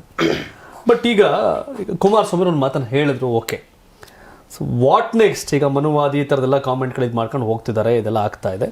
ಸೊ ನಿಮ್ಮ ನಿಲುವೇನು ಮೀನ್ಸ್ ಲೈಕ್ ಈಗ ಶಾಲೆಲೇ ಕಲಿಸ್ಬೇಕು, ಅವ್ರು ಕಲಿಸಿಲ್ಲ ಅಂತ ನೀವು ಮನೆಯಲ್ಲೇ ಶುರು ಮಾಡ್ತೀರಾ? ಆ ರೀತಿ ಸಾಧ್ಯ ಇಲ್ಲ. ಆದ್ರೆ ಒಂದೇನು ಅಂತಂದ್ರೆ ಇದು ಒಳ್ಳೆಯ ಚರ್ಚೆ ಆಗ್ಲಿ, ಇದ್ರ ಬಗ್ಗೆ ಜನರಿಗೆ ತಿಳುವಳಿಕೆ ಮೂಡ್ಲಿ, ಯಾಕೆ ಭಗವದ್ಗೀತೆ ಪ್ರಸ್ತುತ ಇದೆ ಅನ್ನೋದ್ರ ಬಗ್ಗೆ. ಪಠ್ಯ ಪುಸ್ತಕದಲ್ಲಿ ಬರಬೇಕು ಅಂತ ಸರ್ಕಾರ ಚಿಂತನೆ ಮಾಡಬೇಕು. ಬರ್ಲಿಲ್ಲ ಅಂತಂದ್ರೆ ಸರ್ಕಾರಗಳು ಬಂದ ಸಂದರ್ಭದಲ್ಲಿ ನಮ್ ಸರ್ಕಾರನೇ ಬಂದ್ರೆ ಮಾಡ್ತೀವಿ, ಅದ್ರಲ್ಲೇ ಡೌಟ್ ಬೇಡ. ಬಟ್ ಒಂದಂದ್ರೆ ಇವತ್ತಿನ ಅನಿವಾರ್ಯತೆ ಏನು ಅಂತ ನಾನು ಕೇಳೋದು, ಮಕ್ಕಳಿಗೆ ಬೇಕಾಗಿರ್ತಕ್ಕಂಥ ಅನಿವಾರ್ಯತೆ ಏನು, ಯಾವ ಮಟ್ಟಿಗಿನ ಅನಿವಾರ್ಯತೆ ಇದೆ, ಏನೇನು ಬೇಕು? ಹೌದು, ಒಂದು ಪಠ್ಯದ ಶಿಕ್ಷಣ ಏನಿದೆ ಅದು ಬೇಕು, ಪಠ್ಯೇತರ ಶಿಕ್ಷಣ ಏನು ಬೇಕು, ಪಾರ್ಟ್ ಆಫ್ ದ ಲೈಫ್ ಬೇಕು ಅನ್ನೋ ಒಂದು ಲೆಕ್ಕಾಚಾರ. ಆಗಲೇ ಹೇಳಿದ್ರು, ಹೊರಗಿನಕ್ಕೆ ಸಂವಿಧಾನ ಇದೆ ಸರಿ ಮಾಡಲಿಕ್ಕೆ, ವ್ಯಕ್ತಿತ್ವವನ್ನು ರೂಪಿಸ್ಕೊಳ್ಳಿಕ್ಕೆ ಇವೆಲ್ಲ ಕಾರಣ ಆಗುತ್ತೆ ಅಂತ ಹರಿರಾಮ್ ಸರ್ ಹೇಳ್ತಾ ಇದ್ರು. ನಿಮ್ಮ ವ್ಯಾಖ್ಯಾನ ಏನು ಅಂತ? ಅಲ್ಲ, ಕರೆಕ್ಟ್, ಸತ್ಯ ಅದು. ನಿಮ್ಗೆ ಪಠ್ಯ ಪುಸ್ತಕದಲ್ಲಿ ಭಗವದ್ಗೀತೆಯ ಅಂಶಗಳು ಮಕ್ಕಳ ಜೀವನಕ್ಕೆ ಮತ್ತು ಅವ್ರನ್ನ ಸಮಾಜದಲ್ಲಿ ಒಳ್ಳೆ ವ್ಯಕ್ತಿಯಾಗಿ ಅವ್ರ ನಿರ್ಮಾಣ ಮಾಡಲಿಕ್ಕೆ ಪೂರಕವಾದ ಅಂಶಗಳನ್ನ ಸೇರ್ಪಡೆಗೊಳಿಸೋದ್ರಿಂದ ಏನೆಲ್ಲ ಉಪಯೋಗ ಆಗ್ತವೆ, ಕರೆಕ್ಟು. ಆ ಎಲ್ಲ ಈ ಶಾಲಾ ಹಂತದಲ್ಲಿ ಪಠ್ಯ ಪುಸ್ತಕದಲ್ಲಿ ಏನೆಲ್ಲ ಇರಬೇಕು ಅಂತ ಒಂದು ಸರ್ಕಾರ ಏನ್ ಮಾಡುತ್ತೆ, ಒಂದು ಕಮಿಟಿಯನ್ನು ಮಾಡುತ್ತೆ. ಯಾವತ್ತು ಒಂದು ಕಮಿಟಿಯನ್ನು ಮಾಡಿದ ಸಾಹಿತಿಗಳನ್ನ, ಆ ಚಿಂತಕರನ್ನ ಒಳಗೊಂಡಂತ ಒಂದು ಸಮಿತಿ ಮಾಡಿ, ಆ ಸಮಿತಿಯಲ್ಲಿ ಯಾವ್ಯಾವ ಸಂದರ್ಭ, ಯಾವ ಕ್ಲಾಸ್ಗೆ ಯಾವ ಪುಸ್ತಕಗಳು ಬೇಕು, ಯಾವ ಚಾಪ್ಟರ್ನ ಹಾಕ್ಬೇಕು ಅನ್ನೋದ್ರ ಬಗ್ಗೆ ಮಾಡ್ತಾರೆ. ಅಲ್ಲಿ ಕೂಡ ಇದು ಚರ್ಚೆಗೆ ಬರಲಿ, ಭಗವದ್ಗೀತೆ ಕೂಡ ಇಡಬೇಕಾ ಇಡಬಾರ್ದು ಚರ್ಚೆಗೆ ಬರಲಿ, ಆ ಕಮಿಟಿಗೆ ಬರಲಿ ಅನ್ನೋದೇ ನಮ್ಮ ಉದ್ದೇಶ. ಚರ್ಚೆ ಮಾಡಲಿ, ಹಾಕಿ ಅದ್ರಲ್ಲಿ ಭಗವದ್ಗೀತೆಯಲ್ಲಿ ಇರ್ತಕ್ಕಂಥ ಲೋಪದೋಷಗಳ ಬಗ್ಗೆನೂ ಚರ್ಚೆ ಆಗಲಿ, ತಪ್ಪೇನಿಲ್ಲ. ಒಳ್ಳೆ ಅಂಶಗಳು ಚರ್ಚೆ ಆಗ್ಲಿ. ಈಗ ಅದನ್ನ ಹೇಳಿದ್ರು ಅವರು, ನಾನು ಒಳ್ಳೆ ಅಂಶಗಳನ್ನ ಚರ್ಚೆ ಮಾಡಿ ಒಳ್ಳೆ ಅಂಶಗಳನ್ನ ಮಾತ್ರ ಹಾಕಿ, ಭಗವದ್ಗೀತೆಯಲ್ಲಿ ಇರ್ತಕ್ಕಂಥ ಅತ್ಯಂತ ಉತ್ಕೃಷ್ಟವಾದ ಒಳ್ಳೆಯ ಅಂಶಗಳನ್ನ ಪಠ್ಯ ಪುಸ್ತಕದಲ್ಲಿ ಸೇರಿಸ್ತೀವಿ. ತೊಂದರೆ ಆಗುವಂಥದ್ದು ಏನಿಗೋ ಸಮಸ್ಯೆ ಆಗ್ತದೆ ಅಂತಕ್ಕಂಥ ಅಂಶಗಳನ್ನ ಸೇರಿಸದೇ ಬೇಡ. Yes, I agree. ನಾನು ಒಂದು ವಿಷಯಕ್ಕೆ ಬರ್ತೀನಿ. ರಾಜ್ಯ ಮತ್ತು ಈ ದೇಶ ಹಲವು ಜಾತಿಗಳ, ಹಲವು ಧರ್ಮಗಳ ಎಲ್ಲರೂ ಒಟ್ಟಾಗಿ ಬದುಕುವಂಥ ನಮ್ಮ ದೇಶ, ರಾಜ್ಯ ಇದೆಲ್ಲ. ಬಟ್ ಈಗ ಹೌದು, ಭಗವದ್ಗೀತೆ ಪ್ರಪೋಸಲ್ ಇಟ್ಟರು ಹೇಳಿದ್ರು ಕೂಡ ಒಂದು ಸಹಜವಾಗಿ ಒಂದು ಇದ್ದೇ ಇರುತ್ತೆ, ಇಲ್ಲಪ್ಪ ಕುರಾನ್ ಹೇಳ್ಕೊಡಿ ಅಂತ, ಬೈಬಲ್ನು ಹೇಳ್ಕೊಡಿ ಅಂತ. ಯಾಕೆಂದರೆ ಬೈಬಲ್ ಬುಕ್ ಹಂಚಕ್ಕೆ ಹೋದಾಗ ಸಂಘರ್ಷಗಳಿವೆಲ್ಲ ಆದಂಥದ್ದು ನಮ್ಮ ರಾಜ್ಯ ದೇಶದಲ್ಲೆಲ್ಲ ಸಂಘರ್ಷಗಳೆಲ್ಲ ಆಗಿದೆ. ಬಟ್ ನೀವು ಅದನ್ನು ಕೂಡ ಯಾವ ರೀತಿ ನೀವು ಇದು ಮಾಡ್ತೀರಿ ಅಂತ ಅದನ್ನೇ ಹೇಳಿದ. ಏನಾಗುತ್ತಂದ್ರೆ, ಈಗ ನೀವು ಹೇಳಿದಾಗೆ ನಮ್ಮ ದೇಶದಲ್ಲಿ ಒಂದು ಧರ್ಮ ಇಲ್ಲ, ಅದು ನಮ್ಮ ದೇಶ ಬಹಳ ವಿಶೇಷವಾದಂಥ ದೇಶ. ಬಟ್ ಇದನ್ನು ಕನ್ಸಿಡರ್ ಮಾಡ್ಬೋದಾ? ಆಯಾ ಧರ್ಮ ಗ್ರಂಥಗಳ ಒಳ್ಳೆಯ ವಿಷಯಗಳನ್ನ ಒಂದು ಎಲ್ಲಾ ಧರ್ಮದ್ದು ಕೂಡ ಒಳ್ಳೇದನ್ನ ಆ್ಯಡ್ ಮಾಡಿ ಪಠ್ಯದಲ್ಲಿ ಹೇಳುವಂತ ಸಾಧ್ಯತೆ ಖಂಡಿತವಾಗ್ಲು. ಯಾಕಂತ ಹೇಳಿದ್ರೆ ನೀವು ಭಗವದ್ಗೀತೆಯಂತೆ ಬೋಧಿಸ್ಬೇಕಂತೇನಿಲ್ಲ. ಈಗ ನೀವು ಏನೋ ಒಂದು ಯಾಕೆ ಈ ವಿಷಯ ಅಂತಂದ್ರೆ, ಮುಸಲ್ಮಾನ ಧರ್ಮದಲ್ಲಿ ಈ ಬಡ್ಡಿ ತಕೊಳ್ಳೋದು, ಈ ಕುಡಿಯೋದು, ಮತ್ತೊಂದು ಮಾಡೋದು, ಇವೆಲ್ಲ ಕೆಟ್ಟದು ಅನ್ನೋದು ಆ ಥರ ಇದ್ದಾಗ ಒಳ್ಳೇದ್ ಯಾಕಂಗ ಹಾಕ್ಬಾರ್ದು ತಿಳಿಸಿ. ಬುದ್ಧ ಧರ್ಮದಲ್ಲಿ ಪಂಚಶೀಲಗಳಿದಾವೆ. ಪಂಚಶೀಲಗಳು ಬುದ್ಧ ಯಾಕೆ ಹೇಳ್ದ? ಏನು ಸುಳ್ಳು ಹೇಳಬಾರದು, ಮತ್ತು ಪಡೋ ಪದಾರ್ಥ ತಗೋಬಾರ್ದು, ವ್ಯಭಿಚಾರ ಮಾಡಬಾರ್ದು, ಪ್ರಾಣಿ ಹಿಂಸೆ ಮಾಡಬಾರ್ದು, ಈ ತರದ್ದು 5 ಅಂಶಗಳನ್ನ ಹೇಳಿದ್ರಲ್ಲ. ಯಾಕಂದ್ರೆ ಇಟ್ಸ್ ನಥಿಂಗ್. ಇದು ಸಮಾಜಕ್ಕೆ ಸಂಬಂಧಪಟ್ಟಿದ್ದಲ್ಲ, ಇದು ವ್ಯಕ್ತಿತ್ವಕ್ಕೆ ಸಂಬಂಧಪಟ್ಟಿದ್ದು. ಇದನ್ನ ನಾನು ಬೇರೆಯವ್ರಿಗೆ ನೀನು ಇದು ಮಾಡಬೇಡ ಅಂತ ಹೇಳೋದಲ್ಲ. ಇದು ನಾನು ಮಾಡಲ್ಲ ಅನ್ನೋದು. ಇದು ಕುಡಿಬಾರ್ದು, ವಿಚಾರ ಮಾಡಬಾರ್ದು, ಸುಳ್ಳು ಹೇಳಬಾರ್ದು, ಪ್ರಾಣಿ ಹಿಂಸೆ ಮಾಡಬಾರ್ದು, ಇನ್ನೊಬ್ಬರ ವಸ್ತುವನ್ನ ತಗೋಬಾರ್ದು, ಕದಿಬಾರ್ದು, ಇದೆಲ್ಲ ಇದೆಯಲ್ಲ. ದಿಸ್ ಇಸ್ ವೆರಿ ಸಮಾಜದಲ್ಲಿ ಸಂಘರ್ಷ ಉಂಟಾಗೋದೇ ಈ 5ರಿಂದನೇ ಅಲ್ವಾ? ಸೊ ಅದಕ್ಕೆ ಬುದ್ಧ ಏನ್ ಹೇಳ್ತಾರೆ, ಅದನ್ನ ತಡೀರಿ, ಅದನ್ನ ತಡೆದ್ರೆ ಸಂಘರ್ಷ ಕಡಿಮೆ ಆಗ್ತದೆ. ಮತ್ತೆ ನಿನ್ನ ಸಮಸ್ಯೆಗಳು ಉದ್ಭವ ಆಗ್ತಾವಲ್ಲ, ಆ ಎಲ್ಲಾ ಸಮಸ್ಯೆಗಳ ಉದ್ಭವಕ್ಕೂ ಮೂಲ ಇವೆ. ಹಾಗೆ ನೀವ್ ಹೇಳಿದಂಗ ಕುರಾನಲ್ಲಿ ಈಗ ಬಡ್ಡಿ ತಗೋಬೇಕನ್ನೋದು ಹರಾಮ್ ಅಂತ ಹೇಳ್ತಾರೆ. ಆ ತರದ್ದು ಬಹಳಷ್ಟು ಅಂಶಗಳಿದಾವೆ. ಡ್ರಿಂಕ್ಸ್ ಮಾಡಬಾರ್ದು ಅಂತಾರೆ, ಅದೇ ಮತ್ತೆ ಯಾವ್ದು ತಗೋಬಾರ್ದು ಅಂತ. ಬಟ್ ಬ್ಯೂಟಿಫುಲ್ ಅಲ್ಲ ಅದನ್ನ ಹೇಳೋದು ನಾನು. ಹಾಗಾಗಿ ಭಗವದ್ಗೀತೆ ನಾನು ಹೇಳಿದಾಗ ನನ್ಗೊಂದು ವಿಷಯ ಮಧ್ಯ ನಾನು ಮಾತನಾಡ್ಬಿಡ್ತೀನಿ ಸರ್. ನಮ್ಮೂರಲ್ಲಿ ಧರ್ಮ ಅಂತ ಯಾವಾಗ ಪದ ಬಳಸೋದು ಗೊತ್ತಾ? ಧರ್ಮವಾಗಿ ಬದುಕು, ಧರ್ಮವಾಗಿ ಮಾತಾಡು, ಒಳ್ಳೇದು ಅಂತ. ಧರ್ಮ ಅಂದ್ರೆ ಒಳ್ಳೇದು ಅಂತ, ಧರ್ಮವಾಗಿ ಬದುಕು, ಧರ್ಮವಾಗಿರು ಅಂತ ಹೇಳೋರು. ಈ ಧರ್ಮ ಅಂತಂದಾಗ ನಾವು ಕೇಳ್ಬೇಕಾದ್ರೆ ಊರುಗಳಿದ್ದಾಗ ಧರ್ಮ ಅಂದ್ರೆ ಸತ್ಯ, ಧರ್ಮ ಅಂದ್ರೆ ಸರಿಯಾದ ಮಾರ್ಗ. ಭಗವದ್ಗೀತೆನ ಗಾಂಧೀಜಿಯವರು ಧರ್ಮ ಗ್ರಂಥ ಅಂತ ಕರೆದ್ರು, ಮಾತೃ ಗ್ರಂಥ ಅಂತ ಕರೆದ್ರು. ಗಾಂಧೀಜಿಯವರು ಹೇಳಿದ್ದಂತ ಬಟ್ ಈ ಧರ್ಮ ಅನ್ನೋದನ್ನ ಕೇವಲ ಹಿಂದೂ ಮುಸ್ಲಿಂ ಕ್ರಿಶ್ಚಿಯನ್ ಅಂತ ಟ್ಯಾಗ್ ಮಾಡ್ಬಿಟ್ರು. ಅದನ್ನೇ ಹೇಳ್ತಾರೆ ನನೀಗ. ಏನಾಗುತ್ತಂದ್ರೆ ಈ ಧರ್ಮಗಳು ಅನ್ನೋದು ಇದೆಯಲ್ಲ, ಈಗ ಓಶೋ ಒಂದು ಅದ್ಭುತವಾದ ಮಾತು ಹೇಳ್ತಾರೆ. ಓಶೋ ಕೇಳಿರ್ಬೋದು ತಾವೆಲ್ಲರೂ. ಓಶೋ ಅದ್ಭುತವಾದಂತ ಮಾತು ಹೇಳ್ತಾರೆ. ಏನಂದ್ರೆ, I accept Buddha, not Buddhism. I accept Christ, not Christianity. I accept Paigambar, not Islam ಅಂತ ಹೇಳ್ತಾರೆ. ಅಂದ್ರೆ ಈ ಎಲ್ಲಾ ಧರ್ಮಗಳು ತಗೊಳ್ಳಿ ನೀವು, ಬುದ್ಧಿಸಮ್ ಆಗ್ಬೋದು, ಯಾವುದೇ ಇನ್ಕ್ಲೂಡಿಂಗ್ ಈ ವೈದಿಕ ಧರ್ಮಗಳು ತಗೊಳ್ಳಿ, ಇವೆಲ್ಲವೂ ಕೂಡ ಏನಾಗಿದೆ ಅಂದ್ರೆ ಅವ್ರು ಬದುಕಿದ್ದಾಗ ಇದ್ದಂತ ಧರ್ಮಗಳಲ್ಲ, ಅವ್ರು ಸತ್ತನಂತ ಧರ್ಮಗಳಾಗಿರೋದು. ಈಗ ಬುದ್ಧ ಬದುಕಿದ್ದಾಗ ಅದನ್ನ ಸೆಟ್ ಆಗಿ ಮಾಡ್ಲಿಲ್ಲ ಅವರು ಜನರ ನಡುವೆ ನೀವು ಹೀಗೆ ಬದುಕಬೇಕು ಅಂತ ಜನರಿಗೆ ಸಂದೇಶ ಕೊಡ್ತಾ ಹೋಗ್ತಿದ್ರು ಅಷ್ಟೇ. ಅವರು ನೀವು ಹಂಗ ಹೇಳ್ಬಿಟ್ಟು ನೋಡಪ್ಪ ನೀವೆಲ್ಲ ಒಂದು ಗುಂಪು ಅವ್ರನ್ನ ವಿರೋಧ ಮಾಡ್ಬೇಕು ಅಂತ ಹೇಳ್ತಿರ್ಲಿಲ್ಲ ಅವರು. ಅವ್ರಿಗೆ ಏನು ಜ್ಞಾನೋದಯ ಆಗಿತ್ತು, ಅವ್ರಿಗೆ ಏನು ಸತ್ಯ ಅಂತ ಅರ್ಥ ಆಗಿತ್ತು, ಆ ಸತ್ಯವನ್ನು ಎಲ್ರಿಗೂ ತಿಳಿಸ್ತಾ ಹೋದ್ರೆ ಹೊರತು ನಾವೆಲ್ಲ ಒಂದು ಗುಂಪಾಗಣ ಬನ್ನಿ ಅಂತ ಕರೀಲಿಲ್ಲ ಅವರು ಮಾಡೋ ಸಂದರ್ಭದಲ್ಲಿ. ಆ ಕಾಲಘಟ್ಟದಲ್ಲಿ ಜಾತೀಯತೆ ಬಹಳ ದೊಡ್ಡ ಪ್ರಮಾಣದಲ್ಲಿತ್ತು. ಎಲ್ಲಾ ಧರ್ಮದವರು, ಎಲ್ಲಾ ಜಾತಿಯವರು ಸೇರ್ಕತಾರ ಅವ್ರ ಜೊತೆಗೆ. ಅನೇಕ ದೊಡ್ಡ ದೊಡ್ಡ ಪಂಡಿತರು, ಬ್ರಾಹ್ಮಣ ಪಂಡಿತರು, ಜೈನ ಪಂಡಿತರು, ಆ ಕಾಲದಲ್ಲಿ ಇದ್ದಂತ ಬೇರೆ ಬೇರೆ ಸಿದ್ಧಾಂತಗಳ ಪಂಡಿತರು ಎಲ್ಲರೂ ಕೂಡ ಅವ್ರ ಜೊತೆಗೆ ವಾಗ್ವಾದಕ್ಕೆ ಇಳಿದು ನಂತರ ಅವ್ರು ಹೇಳೋದು ಕನ್ವಿನ್ಸ್ ಆಗಿ ಅವ್ರ ಜೊತೆಗೆ ಬಂದು ಸೇರ್ಕೋತಾರೆ. ಮತ್ತೆ ಸಾಮಾನ್ಯರೆಲ್ಲರೂ ಕಥೆಗಳು ಹೇಳ್ತಾರಲ್ಲ, ಉದಾಹರಣೆಗೆ ಅಂಗುಲಿಮಾಲ ಆತ್ಮ ಬುದ್ಧ ಆದ ಅಂತ ಹೇಳ್ತಾರೆ, ಒಂದು ವೇಶ್ಯೆ ಆಕೆಯು ಬುದ್ಧ ಆದ್ಲು ಅಂತ ಹೇಳ್ತಾರೆ. ಅಂದ್ರೆ ಅರ್ಥ ಏನಪ್ಪಾ ಅಂದ್ರೆ ಅವ್ರು ಹೇಳಿದಂಥದ್ದು ಬದುಕುಗಳನ್ನ ಬದಲಾಯಿಸುವಂಥದ್ದು. ಹಾಗೆ ಕ್ರೈಸ್ಟ್ ಅಷ್ಟೇ, ಜೀಸಸ್ ಅಷ್ಟೇ. ಆತ ಬದುಕಿದ್ದಾಗ ತಮಾಷೆ ಏನ್ ಗೊತ್ತಾ, ಈಗ ಬುದ್ಧ ಬದುಕಿದ್ದಾಗ ಸಮಾಜ ಒಪ್ಲಿಲ್ಲ ಅವ್ರನ್ನ, ಬುದ್ಧನನ್ನ ಕೊಲೆ ಮಾಡಕ್ ಪ್ರಯತ್ನ ಪಟ್ರು. ಹಾಗೆ ಜೀಸಸ್ ಇದ್ದಾಗ ಅಡಿಗೂ ಹಿಂಸಿದ್ರು, ಕೊನೆಗೆ ಅವನ್ನ ಗಲ್ಲಿಗೆ ಏರಿಸಿ ಶಿಲ್ಬೆಗೆ ಏರಿಸಿ ಸಾಯಿಸಿದ್ರು. ಹಾಗೆ ಪೈಗಂಬರ್ನು ಊರಿಂದ ಊರಿಗೆ ಕಲ್ಲಲ್ಲಿ ಹೊಡೆದು ಓಡಿಸಿದ್ರು ಮೊಹಮ್ಮದ್ ಪೈಗಂಬರ್ನ. ಇವ್ರು ಯಾವತ್ತೂ ಅಷ್ಟೇ ಸತ್ಯ ಇದೆಯಲ್ಲ, ಅವ್ರು ಬದುಕಿದ್ದಾಗ ಹೇಳಿದಾಗ ಅದು ಜೀರ್ಣ ಆಗಲ್ಲ. ಅವ್ರ ಸತ್ತ ಮೇಲೆ ಏನಾಗುತ್ತಂದ್ರೆ ಅದಕ್ಕೆ ಏನೇನೋ ಮಸಾಲೆಗಳೆಲ್ಲ ಹಾಕಿ ಹೇಳ್ತಾ ಹೋಗ್ತಾರಲ್ಲ. ಆಮೇಲೆ ಅವ್ರು ಹೇಳಿದ್ದನ್ನ ಒಂದು ರೀತಿ ಓನರ್ಶಿಪ್ ಅನ್ನ ಕ್ಲೈಮ್ ಮಾಡ್ಕೊಳ್ತಾ ನಮ್ಮದೊಂದು ಚೌಕಟ್ಟು, ನಮ್ಮದೊಂದು ಧರ್ಮ ಅಂತ ಹೇಳ್ತಾ ಹೋಗ್ತಾರಲ್ಲ. ಆ ಪ್ರಕ್ರಿಯೆ ಒಳಗೆ ಏನಾಗಿದೆ, ಬುದ್ಧನೇ ಬೇರೆ, ಜೀಸಸ್ಸೇ ಬೇರೆ, ಇನ್ನೊಬ್ರು ಬೇರೆ ಅನ್ನುವಂತ ಒಂದು ಐಡೆಂಟಿಟಿ ಕ್ರೈಸಿಸ್ ಗಳಾಗಿದೆ ಹೊರತು ನಮಗೆ. ಅವ್ರು ಏನ್ ಹೇಳಿದ್ರು ಅಂತಿಮವಾಗಿ, ಈಗ ನಾವು ಮೂವರು ಒಂದೇ ಹೇಳ್ಬೇಕಾದ್ರೆ ನಾವು ಮೂವರು ಬೇರೆ ಆಗ್ಲಿಕ್ಕೆ ಹೇಗೆ ಸಾಧ್ಯ? ನಾವು ಬಹುಶಃ ಮೂವರು ಬೇರೆ ಬೇರೆ ಹೇಳ್ತಿದ್ರೆ ನಾವು ಬೇರೆ ಬೇರೆ ಆಗ್ಲಿಕ್ಕೆ ಸಾಧ್ಯ. ಬೇರೆ ಬೇರೆ ಯಾಕೆ ಆದ್ವಿ ಅಂದ್ರೆ ಅದು ಧರ್ಮಗಳ ಆದ ನಂತರ ಅದರೊಳಗೆ ಒಂದಿಷ್ಟು ಏನೋ ಕಟ್ಟಳೆಗಳನ್ನ, ಯಾಕಂದ್ರೆ ಒಂದು ಧರ್ಮ ಅಂದ ತಕ್ಷಣ ಅದಕ್ಕೇನಾಗುತ್ತೆ, ಒಂದಿಷ್ಟು ಕಟ್ಟಳೆಗಳು, ಒಂದಿಷ್ಟು ಏನೋ ಪೂಜಾ ವಿಧಾನಗಳು, ಅವು ಇವು ಸಂಸ್ಕಾರಗಳು ಎಲ್ಲವೂ ಬಂದು ಸೇರ್ಕತ್ತವೆ. ಸೊ ಈಗ ನಾನು ಮಾಡೋ ಸಂಸ್ಕಾರಗಳು ನೀವು ಮಾಡಲ್ಲ, ಹಾಗಾಗಿ ನಾವು ನೀವು ಬೇರೆ ಅಂತ. ಉದಾಹರಣೆ ನಮ್ಮನೇಲೆ ನಮ್ಮ ಸೋದರತ್ತೆ, ನನ್ನ ತಾಯಿ ತಂಗಿ, ನನ್ನ ತಂದೆ ತಂಗಿ, ಸ್ವಂತ ತಂಗಿ, ಅವರು ಪಾಪ ನಮ್ಮ ಮಾವ ಇದ್ರು, ತೀರೋದ್ರು, ಅವ್ರಿಗೇನೋ ಸಮಸ್ಯೆ ಆಯ್ತು. ಪಾಪ ಅವರು ಬಹಳ ಕಷ್ಟ, ಬಹಳ ಬಡತನದಲ್ಲಿದ್ರು. ಕೊನೆಗೆ ಅವ್ರ ಮಗನಿಗೆ ಕೆಲಸ ಸಿಕ್ತು. ಆ ಕೆಲಸ ಸಿಕ್ಕಿದ್ರಿಂದ ಅವರು ಫಿನಾನ್ಷಿಯಲಿ ಸ್ಟೇಬಲ್ ಆದ್ರು. ಆದ್ರೆ ಇವ್ರೇನಾಯ್ತಂದ್ರೆ ಪಾಪ ಚರ್ಚಿಗೆ ಕರ್ಕೊಂಡು ಹೋಗೋರು ಯಾರೋ ಬಂದು. ಇವ್ರಿಗೆ ಅನ್ಸ್ಬಿಡ್ತು, ನನಗೆ ಚರ್ಚಿಗೆ ಹೋದ್ಮೇಲೆ ನನಗೆ ಹಿಂಗ್ ಸರೋಯ್ತು ಅಂತೇಳಿ ಕ್ರಿಶ್ಚಿಯನ್ ಕನ್ವರ್ಟ್ ಆದ್ರು ಅವರು. ನಮ್ಮ ಮನೆಗೆ ಬಂದ್ರೆ ಈಗ್ಲೂ ಕೂಡ ಅವ್ರು ಊಟ ಮಾಡಲ್ಲ. ಯಾಕೆ ಅಂದ್ರೆ ನೀವು ಶೈತಾನ್ಗಳಿಗೆ ಪೂಜೆ ಮಾಡ್ತೀರಿ ಅಂತ. ನಮ್ ತಾಯಿ ಪಾಪ ಅವರು ಮನೇಲಿ ದೇವರ ಪೂಜೆ ಇಟ್ಕೊಂಡು ಪೂಜೆ ಮಾಡ್ತಾರೆ. ಅಂದ್ರೆ ನೋಡಿ ಅವ್ರಿಗೆ ಅದು ಯಾವ ತರ ಎಲ್ಲಿಂದ ಬಂತು ಅವ್ರಿಗೆ? ಅಲ್ಲಿ ಯಾರು ಬೋಧನೆ ಮಾಡದ್ನಲ್ಲ ಅವನಿಂದ ಬಂದಿದ್ದು. ಅವ್ರು ಹೇಳೋದು ಜೀಸಸ್ ಎಲ್ಲರೂ ಸಮಾನರು ಅಂತ ಹೇಳಿದಾರೆ ಅಂತ ಹೇಳ್ಬೇಕಾಗಿದ್ದವನು. ಹೇಳ್ತಾರಲ್ಲ, ಜೀಸಸ್ ಹೇಳ್ತಾರೆ, ಇವನು ಈ ಓಶೋ ಅದನ್ನ ಹೇಳ್ತಾರೆ. ಜೀಸಸ್ ಹೇಳ್ದ ಲವ್ ದ ಯುವರ್ ನೈಬರ್ ಅಂತ, ಆದ್ರೆ America bomb the your neighbour ಅಂತ ಇದೆಯಲ್ಲ. ಅಮೆರಿಕ ಕ್ರಿಶ್ಚಿಯನ್ ದೇಶ, ನಾವು ಜೀಸಸ್ ಅನ್ನ ನಂಬೋರು ಅಂತ ಹೇಳ್ತಾರೆ. Jesus says that you love the your neighbour ಅಂತ. ಖಂಡಿತ ಲವ್ ದ ಯುವರ್ ನಂಬರ್, ನಿಮ್ಮ ನೆರೆಹೊರೆಯವರನ್ನ ಪ್ರೀತಿಸಿ ಅಂತಾರೆ. ಆದ್ರೆ ಅಮೆರಿಕ ನಿಮ್ಮ ನೆರೆಹೊರೆಯವರ ಮೇಲೆ ಬಾಂಬ್ ಹಾಕಿ ಅಂತ ಬಾಂಬ್ ಹಾಕ್ತಾ ಇದಾರೆ. ಹೇಗೆ? How can they become Christian?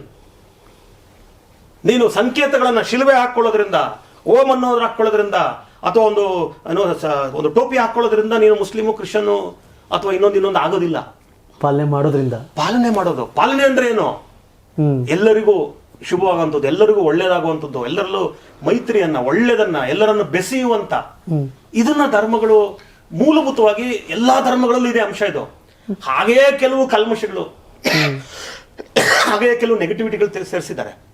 ಹಾಗೆ ಪ್ರದೀಪ್ ಹೇಳ್ದಂಗೆ ನಾವು ಮಕ್ಳಿಗೆ ಹೇಳ್ಕೊಡ್ಬೇಕಾದ್ರೆ ಅದರಲ್ಲಿರುವಂತ ಕಲ್ಮಶಗಳನ್ನ ಅವ್ರಿಗೆ ಹೇಳ್ಕೊಡ್ಬೇಕಾಗಿಲ್ಲ. ನಾನು ಮಾರ್ಕೆಟ್ಗೆ ಹೋದೆ ಅಂದ್ರೆ ಯಾರೋ ಮಾಂಸ ತಿನ್ನದ ಹಿಂದೂ ವೆಜ್ ತರಕಾರಿನ ಮುಸ್ಲಿಂ ಮಾರ್ತಿರ್ತಾನೆ, ಹಿಂದೂ ಅಂಗಡಿಯವನು ಮಾಂಸ ಮಾರ್ತಿರ್ತಾನೆ. ಮುಸಲ್ಮಾನ ವೆಜ್ ಮಾಡ್ತಾನೆ ಅಂದ್ಬಿಟ್ಟು ಅವ್ನು ಹೋಗ್ಬಿಟ್ಟು ನನ್ನ ಮಾಂಸ ತಗೊಂಡೋಗಿ ಅಡುಗೆ ಮಾಡೋಕ್ಕಾಗತ್ತಾ? ದಿಸ್ ಇಸ್ ಒಳ್ಳೇದು ಯಾವ್ದು ಪಿಕ್ ಮಾಡಿ ಅಂತ. ಸಿಂಪಲ್ ಯಾವ ಧರ್ಮದಲ್ಲಿ ಏನು ಒಳ್ಳೇದೈತೆ ಅದನ್ನು ಪಿಕ್ ಮಾಡಿ ಅಷ್ಟೇ. ಬಟ್ ಇಷ್ಟೆಲ್ಲ ಕಾಮನ್ ಸೆನ್ಸ್ ಎಲ್ಲ ರಾಜಕಾರಣ ಯಾಕೆ ನಡೀತಿಲ್ಲ ಅಂತ. ಸಿ ರಾಜಕಾರಣ ಯಾವತ್ತು it's a question of numbers. Politics is a question of number, it's a game of number. So ಈ ಗೇಮ್ ಆಫ್ ನಂಬರ್ ಅಲ್ಲಿ ಏನಾಗುತ್ತೆ ಅಂದ್ರೆ ನನ್ನ ನಂಬರ್ ನಾನು ಇನ್ಕ್ರೀಸ್ ಮಾಡ್ಕೋಬೇಕು. ಈಗ ಉದಾಹರಣೆಗೆ ಸಿಂಪಲ್ ಆಗಿ ಹೇಳ್ತೀನಿ, ಒಂದೇ ಒಂದು ಎಕ್ಸಾಂಪಲ್ ಹೇಳ್ಬಿಡ್ತೇನೆ ನಿಮಗೆ. ಈಗ ಒಂದು ಟಿವಿಗಳಲ್ಲಿ ನೋಡಿದ್ದೀನಿ ನೀವು, ಅಡ್ವರ್ಟೈಸ್ಮೆಂಟ್ ಬರ್ತದೆ. ಉದಾಹರಣೆಗೆ ಫೇರ್ ಅಂಡ್ ಲವ್ಲಿ ಅಡ್ವರ್ಟೈಸ್ಮೆಂಟ್ ಬರ್ತದೆ. ಈಗ ನನಗೆ ಉದಾಹರಣೆಗೆ ಹೇಳ್ತಾರೆ, ನೋಡಿ ನೀವು ಈಗ ಬಣ್ಣ ಇದ್ದೀರಿ, ನೀವು ಇದನ್ನ ಒಂದು 10 ದಿನ ಹಾಕೊಳ್ಳಿ, ನೀವು ಬೆಳ್ಳಗೆ ಆಗ್ಬಿಡ್ತೀರಿ ಅಂತ ಇನ್ನೊಂದು ಚಿತ್ರ ತೋರಿಸ್ತಾರೆ. ನಂದು ಒಂದು ಸ್ವಲ್ಪ ಹಾಕ್ಬಿಟ್ಟು ನನ್ ಬೆಳ್ಳಗೆ ಮಾಡ್ಬಿಟ್ಟು ಹಿಂಗ್ ಆಗ್ತೀರಿ ಅಂತಾರೆ. ನಾನು ಅದನ್ನ ತಗೋತೀನಿ, because I believe that odd. But ನಾನು ಬೆಳಗ್ಗೆ ಆಗ್ತೀನ? ಆಗಲ್ಲ. ಹಾಗೆ ಈ ಧರ್ಮಗಳು ಸಿದ್ಧಾಂತಗಳು ಕೂಡ ಹಾಗೆ. ಆ ಪ್ರತಿಪಾದಕರಿದಾರಲ್ಲ, ಅಂದ್ರೆ ನಾನು ಮೂಲ ಪ್ರತಿಪಾದಕರಲ್ಲ ಹೇಳೋದು. ಈಗ ಸೋಕಾಲ್ಡ್ ಮೌಲ್ವಿಗಳು, ಈ ಪೂಜಾರಿಗಳು, ಈ ಪಾದ್ರಿಗಳು, ಇವರೆಲ್ಲ ಇದಾರಲ್ಲ, ಇವರೆಲ್ಲರೂ ಕೂಡ ಏನ್ ಮಾಡ್ತಾರೆ ಅಂದ್ರೆ ಅದು ವ್ಯಾಪಾರ ಆಗ್ಬಿಟ್ಟಿದೆ ಅವ್ರಿಗೆ. ಸೊ ಮಾರ್ಕೆಟ್ ಟಿವಿಯಲ್ಲಿ ಬಂದ್ಬಿಟ್ಟು ಹೆಂಗೆ ಅಡ್ವರ್ಟೈಸ್ಮೆಂಟ್ ಕೊಡ್ತಾರೋ ಹಾಗೆ ಇವರು ಅಡ್ವರ್ಟೈಸ್ಮೆಂಟ್ ಕೊಡ್ಬೇಕು. ಅವ್ರ ಬಿಸ್ನೆಸ್ ಜಾಸ್ತಿ ಆಗ್ಬೇಕಾದ್ರೆ ಕಸ್ಟಮರ್ಸ್ ಜಾಸ್ತಿ ಆಗ್ಬೇಕು. ಹಾಗೆ ಪಾಲಿಟಿಕ್ಸ್. ಬಟ್ ನಾನು ಪ್ರದೀಪ್ ಅವ್ರು ಕೇಳ್ತೀನಿ ವಿಷಯನ, ಕುಮಾರಸ್ವಾಮಿ ಅವ್ರಿಗೆ ರಾಜಕೀಯವಾಗಿ ಈ ಟಾಪಿಕ್ ಲಾಭ ತಂದ್ಕೊಡುತ್ತಾ? ಅಲ್ಲ, ಇದು ರಾಜಕೀಯವಾಗಿ ನೀವು ನೋಡೋದು ಅವಶ್ಯಕತೆ ಇಲ್ಲ. ಇದನ್ನ ಹೇಳಿರ್ತಕ್ಕಂಥದ್ದು ಒಳ್ಳೆ ಉದ್ದೇಶ ಇಟ್ಕೊಂಡು, ಇದು ರಾಜಕೀಯ ತರ್ತಕ್ಕಂಥ ವಿಷಯನಲ್ಲ. ಯಾಕಂದ್ರೆ ಈಗ ಚುನಾವಣೆ ನಡೀತಾ ಇಲ್ಲ, ಆ ವಿಷಯನೂ ಅಪ್ರಸ್ತುತ. ಇಲ್ಲಿ ಆ ವಿಷಯವನ್ನ ತಗೊಂಡಿರ್ತಕ್ಕಂಥದ್ದು, ಇವತ್ತು ಆ ಪತ್ರ ಬರೆದಿರ್ತಕ್ಕಂಥದ್ದು ಒಳ್ಳೆ ಉದ್ದೇಶ ಇಟ್ಕೊಂಡು. ಒಳ್ಳೆ ಉದ್ದೇಶ ಇದ್ರೆ ಅದನ್ನ ಮಾಡಿ. ಇಲ್ಲ ಕೆಟ್ಟುದೇ ಇಂಥ ಕಾರಣಕ್ಕೋಸ್ಕರ ರಿಜೆಕ್ಟೇ ಮಾಡೋಣ ಅಂತ ಇಟ್ಕೊಳ್ಳಿ. ನೀವು ಕಾರಣ ಕೊಡಿ, ಭಗವದ್ಗೀತೆ ಈ ಕಾರಣಕ್ಕೋಸ್ಕರ ಬೇಡ, ಈ ಕಾರಣಕ್ಕೋಸ್ಕರ ನಾವು ರಿಜೆಕ್ಟ್ ಮಾಡ್ತೀವಿ, ಈ ಕಾರಣಕ್ಕೋಸ್ಕರ ತಿರಸ್ಕಾರ ಮಾಡ್ತೀವಿ, ಹೇಳಿ ನೀವು ಅದನ್ನ ಹೇಳ್ಬೇಕಲ್ವಾ. ನನಗೆ ಈ ಕಾಂಗ್ರೆಸ್ ಎಡಬಿಡಂಗಿತನ ನಗು ಬರೋದು ಏನಪ್ಪಾ ಅಂದ್ರೆ, ಕಾಂಗ್ರೆಸ್ನ ಬಹಳ ಕಾಂಗ್ರೆಸ್ನ ಆತ್ಮ ಆಗಿದ್ದಂತ ಗಾಂಧಿ 24 ಗಂಟೆನೂ ಭಗವದ್ಗೀತೆನ ಪಕ್ಕದಲ್ಲಿ ಇಟ್ಕೊಂಡು ಮಲಗ್ತಿದ್ರಂತೆ. ಭಗವದ್ಗೀತೆನ ಎಲ್ಲ ನನ್ನ ಫಿಲಾಸಫಿನ ಇದರಲ್ಲಿ ಇರೋದು ಅಂತ ಹೇಳ್ತಿದ್ರಂತೆ. ಕಾಂಗ್ರೆಸ್ನ ಆತ್ಮ ಹೇಳ್ತಿದ್ರಂತೆ. ಮಾತೃಗ್ರಂಥ ಅಂತ ಹೇಳಿದಾರೆ. ಇವತ್ತು ಕಾಂಗ್ರೆಸ್ನವರು ಅಂದ್ರೆ ಸಿಂಪಲ್ ಅವ್ರಿಗೆ ಹಾಗಂತೇಳಿ ಭಗವದ್ಗೀತೆ ಮೇಲೆ ದ್ವೇಷ ಇದೆಯಾ ಅಂದ್ರೆ 100ಕ್ಕೆ 100 ಭಗವದ್ಗೀತೆನ ಫಾಲೋ ಮಾಡ್ತಾರದು ಅವರೇ ಕಾಂಗ್ರೆಸ್. ಎಸ್, ಯಾಕಂದ್ರೆ Bhagavad Gita is nothing but it is a politics. ನೀವು ಭಗವದ್ಗೀತೆ ಓದ್ರಿ, ಅದನ್ನ ನನಗನ್ಸೋದು it's nothing but a politics. Baba ಸಾಹೇಬ್ರು ಅದನ್ನ ಹೇಳ್ತಾರೆ, ಭಗವದ್ಗೀತೆ ಅನ್ನೋದು ಒಂದು ಧರ್ಮ ಗ್ರಂಥ ಅಲ್ಲ, ಅದೊಂದು ರಾಜಕೀಯ ಅಂತ ಹೇಳ್ತಾರೆ. ಅಲ್ಲಿ ನೀವು ನಿಮ್ಮ ಶತ್ರುಗಳನ್ನ ಹೇಗೆ ಗೆಲ್ಲಬೇಕು, ನಿಮ್ಮ ಸ್ಟ್ರಾಟಜಿಗಳು ಹೆಂಗಿರ್ಬೇಕು, ನಿಮ್ಮ ತಂತ್ರಗಾರಿಕೆ ಹೆಂಗಿರ್ಬೇಕು, ಯಾರ ಜೊತೆಗೆ ಯಾವ ಸಂದರ್ಭದಲ್ಲಿ ಹೇಗಿರ್ಬೇಕು, ನೀವು ಕೆಲವು ಏನನ್ನ ಮಾಡಿದ್ರೆ ಅದು ತಪ್ಪನ್ಸಿದ್ರು ತಪ್ಪಲ್ಲ, ಸರಿ ಅನಿಸಿದ್ರು ಸರಿಯಲ್ಲ. ಇವೆಲ್ಲವೂ ಕೂಡ ಸ್ಟ್ರಾಟಜಿಗಳಿವೆಲ್ಲ. ಈಗ ಉದಾಹರಣೆಗೆ ಸರಿ ಅಷ್ಟೇ ನಮಗ್ ಗೊತ್ತಿರೋದು. ಆದ್ರೆ ರಾಜಕಾರಣದಲ್ಲಿ ಸರಿ ಅನ್ನೋದಕ್ಕೆ 100 ಅರ್ಥಗಳಿದಾವೆ.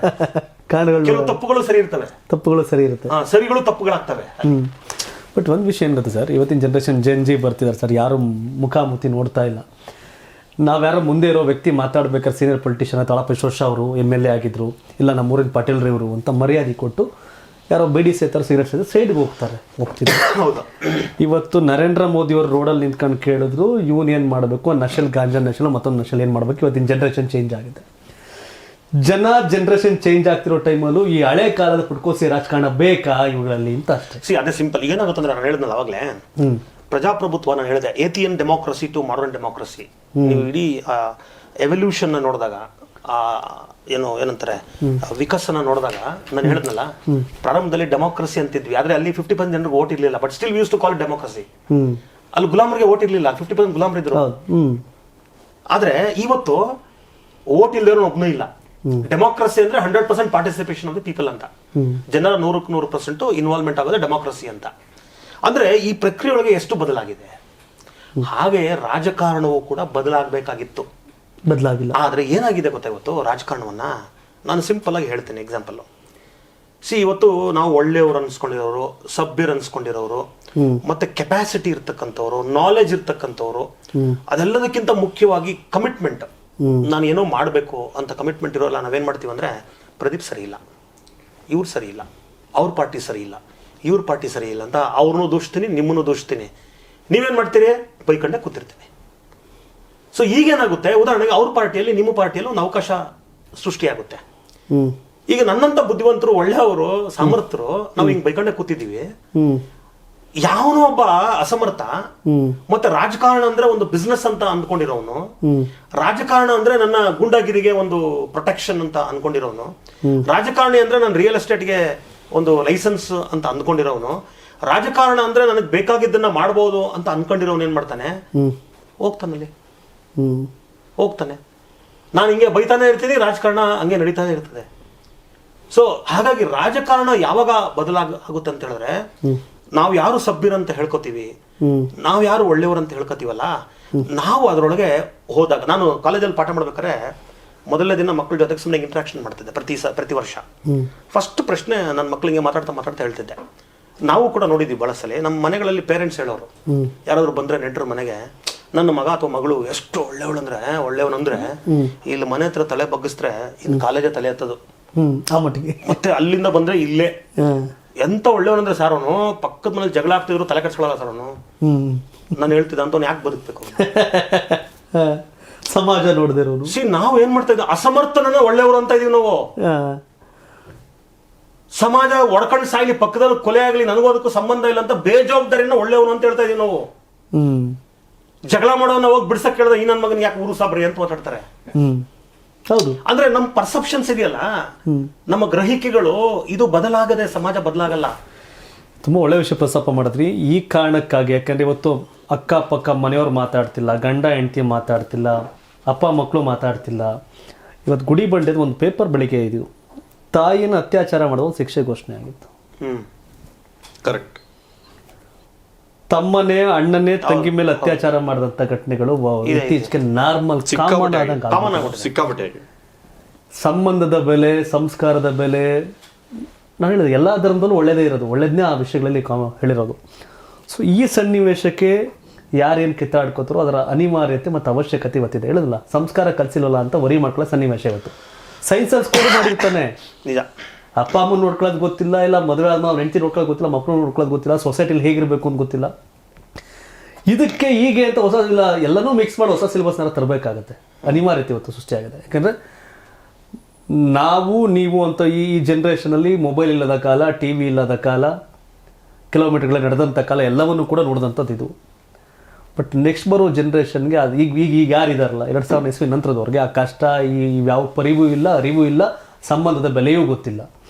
ಸಂಬಂಧದ ಬೆಲೆಯೇ ಗೊತ್ತಿಲ್ಲದವನಿಗೆ ಸಂವಿಧಾನದ ಬಗ್ಗೆ ರೆಸ್ಪೆಕ್ಟ್ ಮಾಡ್ತಾನೆ ಅಂತ ಯಾವ ರೀತಿ ಗ್ಯಾರಂಟಿ? ಖಂಡಿತ.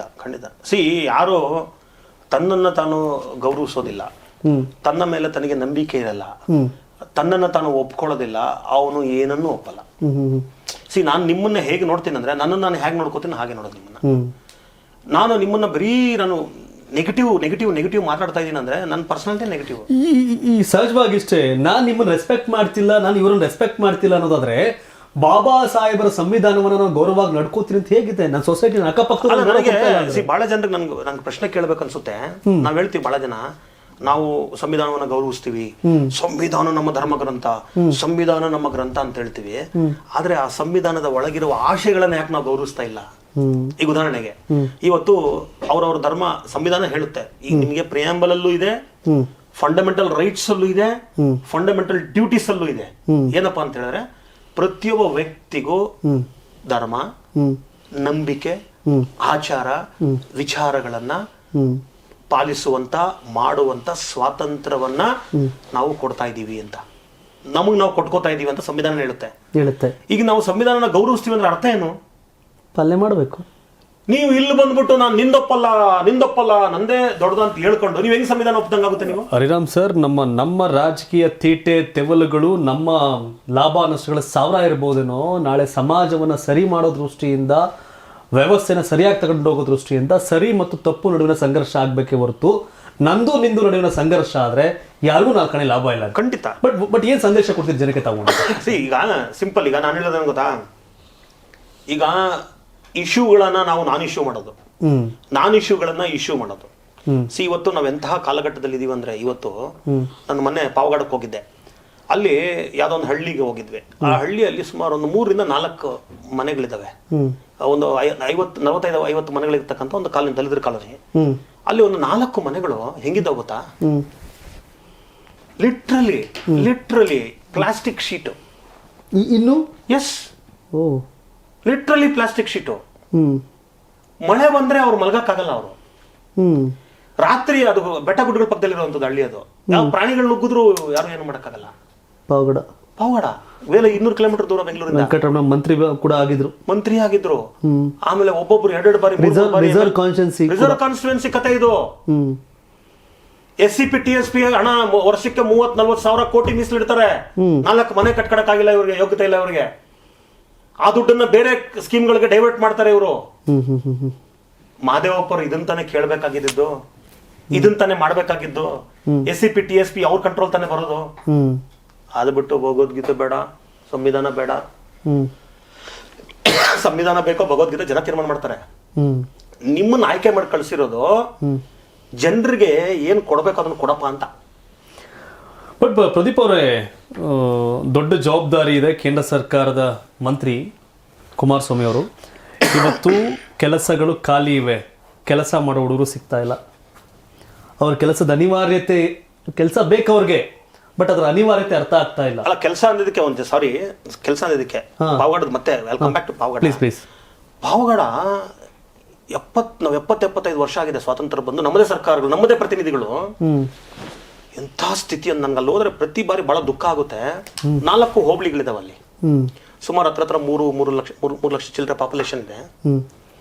ಒಂದು ಹೋಬಳಿಯಲ್ಲಿ, ಇನ್ಕ್ಲೂಡಿಂಗ್ ಟೌನ್ ಅಲ್ಲಿ, ಒಂದೇ ಒಂದು ಉದ್ಯೋಗ ಸೃಷ್ಟಿಯಾಗಲ್ಲ.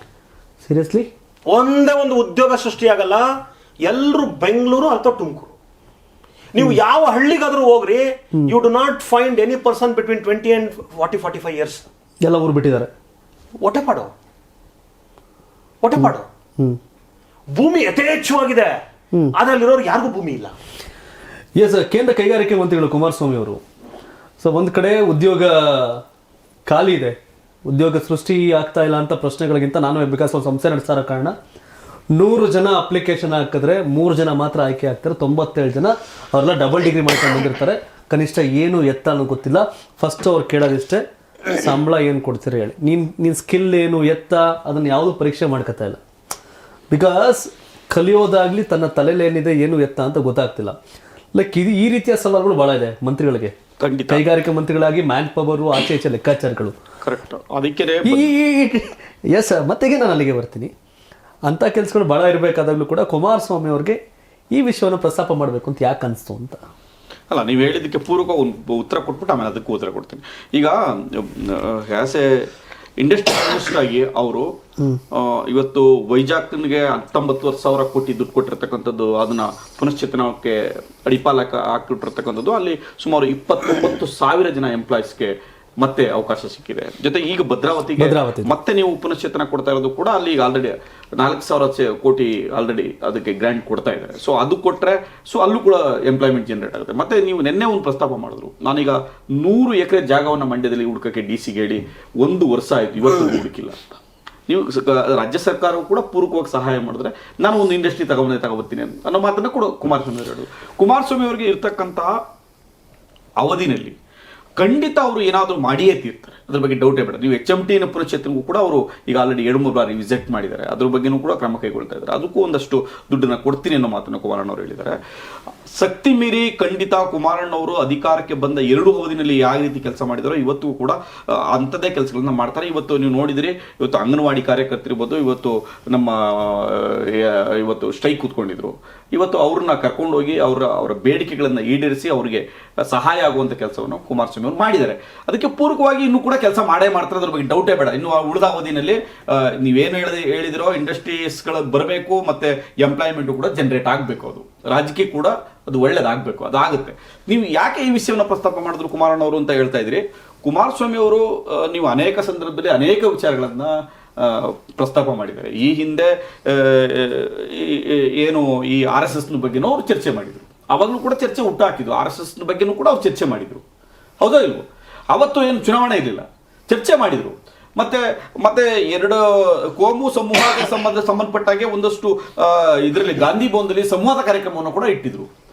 ಸಾಹಿತಿಗಳನ್ನ ಮಠಾಧೀಶಗಳನ್ನ ಕುಣಿಸ್ಕೊಂಡು ತಾವು ಕೂಡ ಕೂತ್ಕೊಂಡು ಒಂದು ಸೌಹಾರ್ದತೆಯಾಗಿರ್ಬೇಕು ಸಮಾಜವನ್ನ ನಿರ್ಮಾಣ ಮಾಡೋಕ್ಕೆ ಅಂದ್ರು ಕೂಡ ಒಂದು ಕಾರ್ಯಾಗಾರವನ್ನ ಬೆಂಗಳೂರಿನಲ್ಲಿ ಗಾಂಧಿ ಭವನದಲ್ಲಿ ಮಾಡಿದ್ರು ಮತ್ತು ಮೈಸೂರಲ್ಲಿ 2 ಕಾರ್ಯಕ್ರಮಗಳನ್ನ ಮಾಡಿದ್ರು. ಅಂದ್ರೆ ಕುಮಾರಣ್ಣವರು ಈ ರೀತಿಯ ಸಮಾಜಕ್ಕೆ ಪೂರಕವಾದ ಕೆಲಸಗಳನ್ನು ಕೂಡ ಮಾಡಿದ್ದಾರೆ. ಬಟ್ ನಾನು ಆಗಲೇ ಸರ್ ಹೇಳಿದಾಗೆ, ಯಾಕಂದ್ರೆ ಅಗೇನ್ ನಾನು ಮತ್ತೆ ಜನಗಳು ಕೋಟ್ ಮಾಡ್ತೀನಿ, ತುಂಬ ಅದ್ಭುತವಾಗಿ ತುಂಬ ಸಿಂಪಲ್ ಆಗಿ ಹೇಳಿದ್ರೆ ಅರ್ಥ ಆಗೋ ಥರ. ಸಮಾಜದ ವ್ಯವಸ್ಥೆ ವ್ಯಕ್ತಿಯ ಹೊರಗಿನ ವ್ಯವಸ್ಥೆಯನ್ನು ತಿದ್ದುವಂಥದ್ದು, ತೇಡುವಂಥದ್ದು ಮಾರ್ಗದರ್ಶಕ ಸಂವಿಧಾನ, ಅದು ದೊಡ್ಡ ಶಕ್ತಿ. ವ್ಯಕ್ತಿತ್ವ ವಿಕಸನ, ಒಳಗಿನ ವ್ಯವಸ್ಥೆಯನ್ನು ಸರಿ ಮಾಡೋದು ಧರ್ಮ ಗ್ರಂಥಗಳು. ನಾಟ್ ಓನ್ಲಿ ಭಗವದ್ಗೀತೆ ಅಂತಲೂ ಹೇಳಿಲ್ಲ, ಅಲ್ಲಿರತಕ್ಕಂಥ ಅಂಶಗಳು ಅಂತ. ಬಟ್ ಇದು ಡಿಬೇಟಬಲ್ ಟಾಪಿಕ್, ತಪ್ಪೇನಿಲ್ಲ. ಬಟ್ ನಾವು ಹೇಳ್ತಾ ಇರೋದು, ನಾವು ಈ ಪಾರ್ಟಿ, ನೀವು ಈ ಪಾರ್ಟಿ, ನೀನು ಹೇಳೋದು ಕಾರಣಕ್ಕೆ ನಾನು ವಿರೋಧ ಮಾಡ್ತೀನಿ, ನೀನು ಅಪೋಸಿಷನ್ ಪಾರ್ಟಿ ಅನ್ನೋ ಕಾರಣಕ್ಕೆ ಈ ಥರ ಸಂಘರ್ಷಗಳಾದರೆ ನಾವು ಎಲ್ಲಿಗೆ ಹೋಗಿ ನಿಲ್ತೀವಿ ಅಂತ. ಅದು ಯಾಕೆ ಸಂಘರ್ಷಗಳಾಗ್ತದೆ ಅಂತ, ಅಂದರೆ ಸಿಂಪಲ್ ಆಗಿ ನನ್ನ ಕೆಲಸ ನಾನು ಮಾಡಿದ್ರೆ, ನಿಮ್ಮ ಕೆಲಸ ನೀವು ಮಾಡಿದ್ರೆ ಸಂಘರ್ಷ ಇರಲ್ಲ. ಇಲ್ಲಿ ಏನಾಗಿದೆ, ನಾನು ಕೆಲಸ ಮಾಡಲ್ಲ, ನೀವು ಕೆಲಸ ಮಾಡಲ್ಲ. ಈಗ ನಾನು ನಿಮ್ಮ ಕೆಲಸ ಎತ್ತಕ್ಕಾಗಲ್ಲ, ನೀವು ನನ್ನ ಕೆಲಸ ಎತ್ತಕ್ಕಾಗಲ್ಲ. ಯಾಕಂದ್ರೆ ಎಂಟ್ರಿ ಮಾಡಿದಿರಿ ಅಂತ ನನ್ನ ಜವಾಬ್ದಾರಿ, ನೀವು ಎಂಟ್ರಿ ಮಾಡಿದಿರಿ ಅಂತ ಕೇಳ್ತೀನಿ ನಾನು. ಈಗ ಕುಮಾರಸ್ವಾಮಿ ಅವ್ರನ್ನ ಸಿದ್ದರಾಮಯ್ಯ ಅವರು ಎಂಟ್ರಿ ಮಾಡಿದಿರಿ ಅಂತ ಅವರು ಕೇಳ್ತಾರೆ, ನೀವೇನು ಕಡ್ದು ಕಟ್ಟ ಹಾಕಿದ್ಯಪ್ಪ 3 ವರ್ಷ ಅಂತ ಕೇಳ್ತಾರೆ. ಯಾಕಂದ್ರೆ ಏನೋ ಕಡ್ದು ಕಟ್ಟ ಹಾಕಿಲ್ಲ ಅವರು. ಹಿಂಗೆ ಹಾಗಾಗಿ ಏನ್ ಮಾಡ್ತಾರೆ ಅಂದ್ರೆ, ಈ ತರ ನಾನ್ ಇಶ್ಯೂಸ್ನ ತಗೊಂಡ್ಬರೋದು. ಈಗ ಭಗವದ್ಗೀತೆ ಬೋಧಿಸೋದು ಬಿಡುವಂಥದ್ದು, ಅದು ಆಕ್ಚುಲಿ ತೀರ್ಮಾನ ಮಾಡಬೇಕಾಗಿರೋಂಥದ್ದು ಅಕಾಡೆಮಿಷಿಯನ್ಸು, ಒಂದು ಅಕಾಡೆಮಿಕ್ ಕೌನ್ಸಿಲ್ ಅಂತ ಇರ್ತದೆ. ಮತ್ತು ಆ ಯೂನಿವರ್ಸಿಟಿಗಳಲ್ಲಿ ಬೋರ್ಡ್ಗಳಲ್ಲಿ ಎಕ್ಸ್ಪರ್ಟ್ಸ್ ಇರ್ತಾರೆ, ಸಬ್ಜೆಕ್ಟ್ ಎಕ್ಸ್ಪರ್ಟ್ಸ್ ಇರ್ತಾರೆ. ಆ ಮಕ್ಳಿಗೆ ಏನ್ ಬೇಕು ಏನ್ ಬೇಡ ಅನ್ನೋದು ತೀರ್ಮಾನ ಮಾಡೋದು ಅವರು. ಇವರು ಸಲಹೆ ಕೊಡ್ಬೋದು ಅಷ್ಟೇ, ನಾನು ಕೊಡಬಾರ್ದು ಅಂತ ಹೇಳೋದಿಲ್ಲ, ಸಲಹೆ ಕೊಡ್ಬೋದು ಅಷ್ಟೇ. ಆದ್ರೆ ಅದನ್ನು ಇಟ್ಕೊಂಡು ಒಂದು ದೊಡ್ಡ ಚರ್ಚೆ ಹುಟ್ಟು ಹಾಕುವಂಥದ್ದು. ಅದ್ರ ಬದಲು ಈ ನಮ್ಮ ರಾಜ್ಯದಲ್ಲಿ ಉದ್ಯೋಗ ಹೆಂಗ್ ಸೃಷ್ಟಿ ಮಾಡೋದನ್ನ ಚರ್ಚೆ ಹುಟ್ಟಾಕ್ರಿ. ಅದ್ರ ಬದಲು ನಮ್ಮ ದೇಶದ ನಮ್ಮ ರಾಜ್ಯದಲ್ಲಿ ಇರ್ತಕ್ಕಂಥ, ಉದಾಹರಣೆಗೆ ನಾನು ಮತ್ತೆ ಪಾವಗಡಕ್ಕೆ ಬರ್ತೀನಿ. ಲಾಸ್ಟ್ ಕಳೆದ ವರ್ಷ ಪಾವಗಡದ ಸರ್ಕಾರಿ ಆಸ್ಪತ್ರೆಯಲ್ಲಿ, ತಾಲೂಕು ಆಸ್ಪತ್ರೆಯಲ್ಲಿ 8 ಮಹಿಳೆಯರು ಸತ್ತೋಗಿದ್ದಾರೆ, ಗರ್ಭಿಣಿಯರು. ವ್ಯವಸ್ಥೆ ಸರಿ ಇಲ್ಲ. ಇವರು ಡಿಸ್ಟ್ರಿಕ್ಟ್ ಮೆಡಿಕಲ್ ಆಫೀಸರ್ ಹೇಳ್ತಾರೆ, ಕಾರಣ ಏನು ಅಂದ್ರೆ ಆಪರೇಷನ್ ಮಾಡುವಂತ ಸಲಕರಣೆಗಳಿದಾವಲ್ಲ, ಅದು ಸರಿಯಾಗಿ ಸ್ಟೆರೈಲ್ ಮಾಡ್ಲಿಕ್ಕೆ ವ್ಯವಸ್ಥೆ ಇರಲಿಲ್ಲ. ಹಾಗಾಗಿ ಅದು ಏನೋ ಇನ್ಫೆಕ್ಷನ್ ಆಗಿ 8 ಮಹಿಳೆಯರು ಒಂದು ತಾಲೂಕು ಪ್ರದೇಶದಲ್ಲಿ, ಅಲ್ಲಿ 14 ಡಾಕ್ಟರ್ಗಳು ಸರ್ಕಾರದ ಪ್ರಕಾರ ಇರಬೇಕು ಅಂತಿರೋದು. ಆದ್ರೆ ಇರೋದಲ್ಲಿ ಬರೀ 3 ಡಾಕ್ಟರ್. ನಾನು ಕಳೆದ ಬಾರಿ ನನ್ನ ಬರ್ತಡೆಗೆ ನಮ್ಮ ಸ್ನೇಹಿತರೆಲ್ಲ ಬ್ಲಡ್ ಡೊನೇಷನ್ ಕ್ಯಾಂಪ್ ಮಾಡಿದ್ರು. ಒಂದ್ ಸುಮಾರು 40-45 ಯೂನಿಟ್ ಕಲೆಕ್ಷನ್ ಆಯ್ತು. ನಾವು ಏನೋ ಅಲ್ಲಿ ಆಗುತ್ತೆ ಅಂತ ಕೊಟ್ರೆ, ಅಲ್ಲಿ ಕೇಳಿದ್ರೆ ನಾವು ತುಮಕೂರು ತಗೊಂಡ್ ಹೋಗ್ತಾ ಇದ್ವಿ ಸರ್. ಯಾಕೆ ಅಂದ್ರೆ ಅಲ್ಲಿ ಬ್ಲಡ್ ಸ್ಟೋರೇಜ್ ಒಂದು ಏನಿಲ್ಲ, ಎಮರ್ಜೆನ್ಸಿ ಬೇಕಂದ್ರೆ ತುಮಕೂರು ಹೋಗಿ ತಗೋಬೇಕು. ತುಮಕೂರಿಂದ ತರೋಷ್ಟಕ್ಕೆ ಬದುಕಿದ್ರೆ ಬದುಕ್ತಾ, ಸತ್ತ. ಹೆಂಗ್ರಿ ನಾವು ಪಾವಗಡದಲ್ಲಿ ತರದ ಅನೇಕ ಬೇರೆ ತಾಲೂಕು ಪ್ರದೇಶಗಳಲ್ಲಿ ಜನರ ಆರೋಗ್ಯವನ್ನು ರಕ್ಷಣೆ ಮಾಡೋದು ಹೇಗೆ ಮಾತಾಡ್ರಿ ಅಂತ ಹೇಳ್ಬೇಕು. ಉದ್ಯೋಗ ಇಲ್ಲ, ಹುಡುಗರೆಲ್ಲ ಅಲ್ಲಿಂದ. ಈಗ ನಂಗೆ ತಮಾಷೆ ಏನ್ ಗೊತ್ತಾ, ಇದೇ ಪಾವಗಡದಲ್ಲಿ literacy rate, we are in 2025. You know what is the literacy in Pavagada? Scheduled ಕಾಸ್ಟ್ಗಳ ಪೈಕಿ 21%, ಶೆಡ್ಯೂಲ್ಡ್ ಟ್ರೈಬ್ಗಳ ಪೈಕಿ 17% ಲಿಟ್ರಸಿ ಇದೆ. ಜನರಲ್ ಪಾಪ್ಯುಲೇಷನ್ 51% ಲಿಟ್ರಸಿ ಇದೆ. ನ್ಯಾಷನಲ್ ಆವರೇಜ್ 74% ಇದೆ. ಬೆಂಗಳೂರಿಂದ 200 ಕಿಲೋಮೀಟರ್ ದೂರದಲ್ಲಿರೋ ಪಾವಗಡದಲ್ಲಿ 21% literacy among schedule caste, 17% among schedule tribes, 51% among the general category. ಮತ್ತೆ ಯಾಕೆ ಅಲ್ಲಿಂದ ಆಯ್ಕೆ ಆಗಿ ಬಂದವರು, MLA ಆದವರು, ಮಂತ್ರಿ ಆದವರು ಏನ್ ಮಾಡ್ತಾ ಇದ್ರು? ಮತ್ತೆ ಈಗ MLA ಅವರು ಬಂಡೆ ಹೊಡ್ಕೊಂಡು ಕೂತವ್ರೆ, ಬೆಟ್ಟಗಳನ್ನ ಖಾಲಿ ಮಾಡ್ಕೊಂಡು ಕೂತವ್ರೆ. ಎಸ್ ಸರ್, ಹಳೆ ಯುದ್ಧಗಳು 75 ವರ್ಷ ಆದ್ರೂ ಕೂಡ ಕೊರಳಪಟ್ಟಿ ಕೇಳುವಂತಹ ವ್ಯವಸ್ಥೆ ಆಗಲಿಲ್ಲ, ಕೇಳಲಿಲ್ಲ. ಇವತ್ತಿನ ಹುಡುಗರು ಸೋಷಿಯಲ್ ಮೀಡಿಯಾದಲ್ಲಿ ಪಾವಗಡದಲ್ಲಿ ಕೂತ್ಕೊಂಡು, ಮಂಡ್ಯದಲ್ಲಿ ಕೂತ್ಕೊಂಡು, ಬೆಳಗಾವಿಯಲ್ಲಿ ಕೂತ್ಕೊಂಡು, ನೇಪಾಳದಲ್ಲಿ ಏನಾಯ್ತು, ಹೆಂಗ್ ಓಡಿಸ್ಕೊಂಡು ಹೋದ್ರು, ಬಾಂಗ್ಲಾದೇಶಲ್ಲಿ ಏನಾಯ್ತು, ವೆನೆಜುಲಾ ಏನಾಗ್ತದೆ, US ಅಲ್ಲಿ ಏನಾಗ್ತದೆ, ಫ್ರಾನ್ಸಲ್ಲಿ ಏನಾಗ್ತದೆ ಅಂತ ಕೈಯಲ್ಲಿ ನೋಡುವಂಥವ್ರು ಇವರು. ಮೊದಲೆಲ್ಲ ಕಂಟ್ರೋಲ್ ಇದ್ರು. ಅವ್ರ ಅಪ್ಪ ಪಾಳ್ಯಾಗಾರ ಅನ್ನೋ ಕಾರಣಕ್ಕೆ ಅವ್ರ ಮೊಮ್ಮಗನಿಗೂ ಬೆಲೆ ಕೊಡೋ ಜನಗಳಿದ್ರು. ನೆಕ್ಸ್ಟ್ ಜನ್ರೇಷನ್ ಹಂಗಿಲ್ಲ. ಯುದ್ಧಗಳ 75 ವರ್ಷ ಸಹಿಸ್ಕೊಂಡವರು ಇನ್ನು 25 ದಿನ ಸಹಿಸ್ಕೊಳಕ್ಕೆ ಯಾರಿಗೂ ತಾಳ್ಮೆ ಇಲ್ಲ ಮುಂದಿನ ಇದಕ್ಕೆ. ಖಂಡಿತ ಧಾರವಾಡದ ವಿದ್ಯಾರ್ಥಿಗಳ ಒಂದು ಹೋರಾಟ ಮತ್ತು ಆಚೆ ಈಚೆ ಆಗ್ತಿರ್ತಕ್ಕಂಥ ಪ್ರತಿಭಟನೆಗಳ ಕೆಲವೊಂದು ಸುಮ್ಮನೆ ಸೂಕ್ಷ್ಮವಾಗಿ ಅಬ್ಸರ್ವ್ ಮಾಡಿದ್ರೆ ತಾಳ್ಮೆ ಇಲ್ಲ ಇವತ್ತಿನವ್ರಿಗೆ. ಖಂಡಿತ ಏನೇ ಈ ಡ್ರಾಮಾಗಳು, ಈ ಕಥೆಗಳು ಏನೇ ನಡೀತಾ ಇದ್ರು ಕೂಡ ನಡೆಯಲ್ಲ ಮುಂದೆ. ಅದಕ್ಕೆ ಜಾಸ್ತಿ ಸಮಯ ಇಲ್ಲ, ತಿತ್ಕೊಳ್ಳೋಕ್ಕೆ ಸಮಯ ಸ್ವಲ್ಪ ಇದೆ. ಬಟ್ ತುಂಬ ಬೆಳಕು ಚೆಲ್ಲಿದ್ರಿ ಪಾವಗಡ ವಿಷಯದ ಬಗ್ಗೆ. It's nice. ನನ್ಗನ್ಸುತ್ತೆ ನಿಮ್ಮ ಸಮಯಾವಕಾಶದಲ್ಲಿ ಇದೊಂದು ಹೆಲ್ತಿ ಡಿಸ್ಕಷನ್ ಆಗಲಿ ಅನ್ನೋದು ಆಗಿತ್ತಷ್ಟೇ. ಸಂಘರ್ಷ ಅನ್ನೋದು ಬೇಕಾಗಿರಲಿಲ್ಲ. ಸೊ ಹಾಗಾಗಿ ಫೈನಲ್ ಆಗಿ ಏನು ಹೇಳ್ತೀರಿ ಜನಕ್ಕೆ, ನೀವು ಏನು ಸಂದೇಶ ಕೊಡ್ಬೋದು? ಏನಿಲ್ಲ, ಈಗ ನಮಗೆ ಅರ್ಥ ಆಗ್ಬೇಕಾಗಿರೋದು ರಾಜಕಾರಣಿಗಳು ನಮ್ಗೆ ಏನು ಕೊಡಬೇಕು ಅನ್ನೋದು ನಮಗೂ ಗೊತ್ತಿರಬೇಕು, ಅವ್ರಿಗೂ ಗೊತ್ತಿರಬೇಕು. ನಾವು ತಗೋಬಹುದು ಏನದು ನಮಗೂ ಗೊತ್ತಿರಬೇಕು. ಈಗ ನಾವು ರಾಜಕಾರಣಿಗಳಿಂದ ಏನನ್ನು ನಿರೀಕ್ಷೆ ಮಾಡ್ತೀವಿ ಅಂದರೆ 5 ವರ್ಷಕ್ಕೊಮ್ಮೆ ನಮ್ಗೆ ಬರತಕ್ಕಂಥ ಗ್ರಾಮ ಪಂಚಾಯತಿಯಿಂದ ಹಿಡಿದು ಪಾರ್ಲಿಮೆಂಟ್ವರೆಗೂ ಬರುವಂಥ ಅಭ್ಯರ್ಥಿಗಳಿಗೆ ಓಟ್ ಹಾಕ್ತೀವಿ. ಆದರೆ ನಾವು ಅಂದ್ಕೊಂಡಿದ್ದೀವಿ ಬರೀ ಓಟ್ ಹಾಕಿ ಅವ್ರನ್ನ ಕಳಿಸ್ತಾ ಇದ್ದೀವಿ ಅಂತ. ಆದರೆ ಓಟಿನ ಜೊತೆಗೆ ಪ್ರತಿ ವರ್ಷ ಉದಾಹರಣೆಗೆ ಕರ್ನಾಟಕದ ಬಜೆಟ್ ಎಷ್ಟು? 3 ಲಕ್ಷ ಕೋಟಿ ಮೇಲೆ 3 ಲಕ್ಷ ಚೇಂಜ್, 3,500,000 ಲಕ್ಷ ಕೋಟಿ, 3,500,000 ಲಕ್ಷ ಕೋಟಿ. ನಾವು ಓಟ್ ಕೊಟ್ಟು 3,500,000 ಲಕ್ಷ ಕೋಟಿ ದುಡ್ಡನ್ನು ಕೊಟ್ಟಿದ್ದೀವಿ. ಹೆಂಗೆ? ಈ ನೀರ್ ಬಾಟ್ಲ್ ಮೇಲೆ ತೆರಿಗೆ, ಈ ಮೊಬೈಲ್ ಮೇಲೆ ತೆರಿಗೆ, ನಾನು ಬಳಸೋ ಪ್ರತಿ ಪದಾರ್ಥದ ಮೇಲೆ ತೆರಿಗೆ ರೂಪದಲ್ಲಿ. ಎಲೆಕ್ಷನ್ ಟೈಮಲ್ಲಿ ಇವ್ರು 500 ರೂಪಾಯಿ ಕೊಟ್ಬಿಡ್ತಾರೆ ಜನರಿಗೆ. ಆ ಜನ 500 ರೂಪಾಯಿ ತಗೊಂಡು 500 ರೂಪಾಯಿ ಸಿಕ್ತಂತಾರೆ. ಆದ್ರೆ ನಮ್ಗೆ ಅರ್ಥ ಆಗ್ಬೇಕಾಗಿರೋದು 500 ರೂಪಾಯಿ ತಗೊಂಡೋಗಿ ನಿಮ್ಗೆ 3,500,000 ಲಕ್ಷ ಕೋಟಿ ಅವ್ರು ಕೊಟ್ಟಿದ್ದೀರಿ. ಆ 3,500,000 ಲಕ್ಷ ಕೋಟಿಯಿಂದ ನಿಮ್ಮ ಮಕ್ಕಳಿಗೆ ಶಾಲೆ, ನಿಮ್ಗೆ ಒಳ್ಳೆ ಆಸ್ಪತ್ರೆ, ನಿಮ್ಗೆ ಒಳ್ಳೆ ರೋಡು, ಓದಿರೋ ಮಕ್ಕಳಿಗೆ ಉದ್ಯೋಗ, ನಿಮಗೆ ರಕ್ಷಣೆ, ಇವೆಲ್ಲ ಕೊಡಬೇಕಾಗಿತ್ತು. ಇದು ಬಿಟ್ಬಿಟ್ಟು ಭಗವದ್ಗೀತೆ ಕಲ್ತ್ಕೋ, ಕುರಾನ್ ಓದ್ಕೋ, ಇದ ಹೇಳ್ಬೇಕಾಗಿರೋ ರಾಜಕಾರಣಿಗಳು.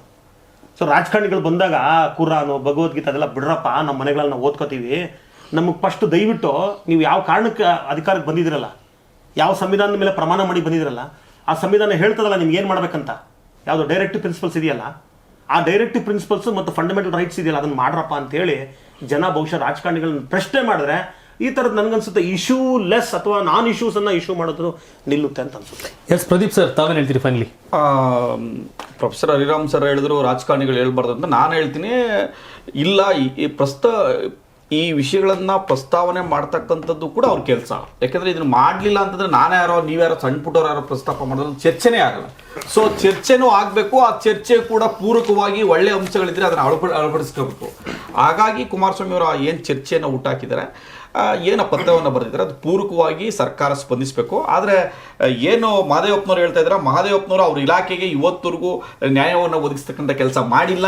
ಅವರು ಏನು ಒಳ ಮೀಸಲಾತಿ ಬಗ್ಗೆ ದೊಡ್ಡ ಹೋರಾಟವನ್ನು ತಮ್ಮ ಸಮುದಾಯದವರೇ ಮಾಡ್ತಾ ಇದ್ದಾರೆ, ಅದ್ರ ಬಗ್ಗೆ ಕೂಡ ಅವರು ಇವತ್ತವರೆಗೂ ಕ್ರಮ ಕೈಗೊಂಡಿಲ್ಲ. ಯಾವ ಹಣ ದುರುಪಯೋಗ ಆಗಿದೆ ಆ ಹಣದ ಬಗ್ಗೆ ಅವರು ಮಾತಾಡಿಲ್ಲ. ಇವತ್ತವರೆಗೂ ಅವರು 2-3 ಬಾರಿ 4 ಬಾರಿ ಸಚಿವರಾಗಿದ್ದಾರೆ. ಈ ರಾಜ್ಯದಲ್ಲಿ ಅವರು ಯಾವ ಸಮುದಾಯವನ್ನು ರೆಪ್ರೆಸೆಂಟ್ ಮಾಡಿದ್ರೋ ಆ ಸಮುದಾಯಕ್ಕೆ ಹೇಳಿಕೊಳ್ಳುವಂಥ ಯಾವ ಕಾರ್ಯಕ್ರಮವನ್ನು ಮಾಡಿಲ್ಲ.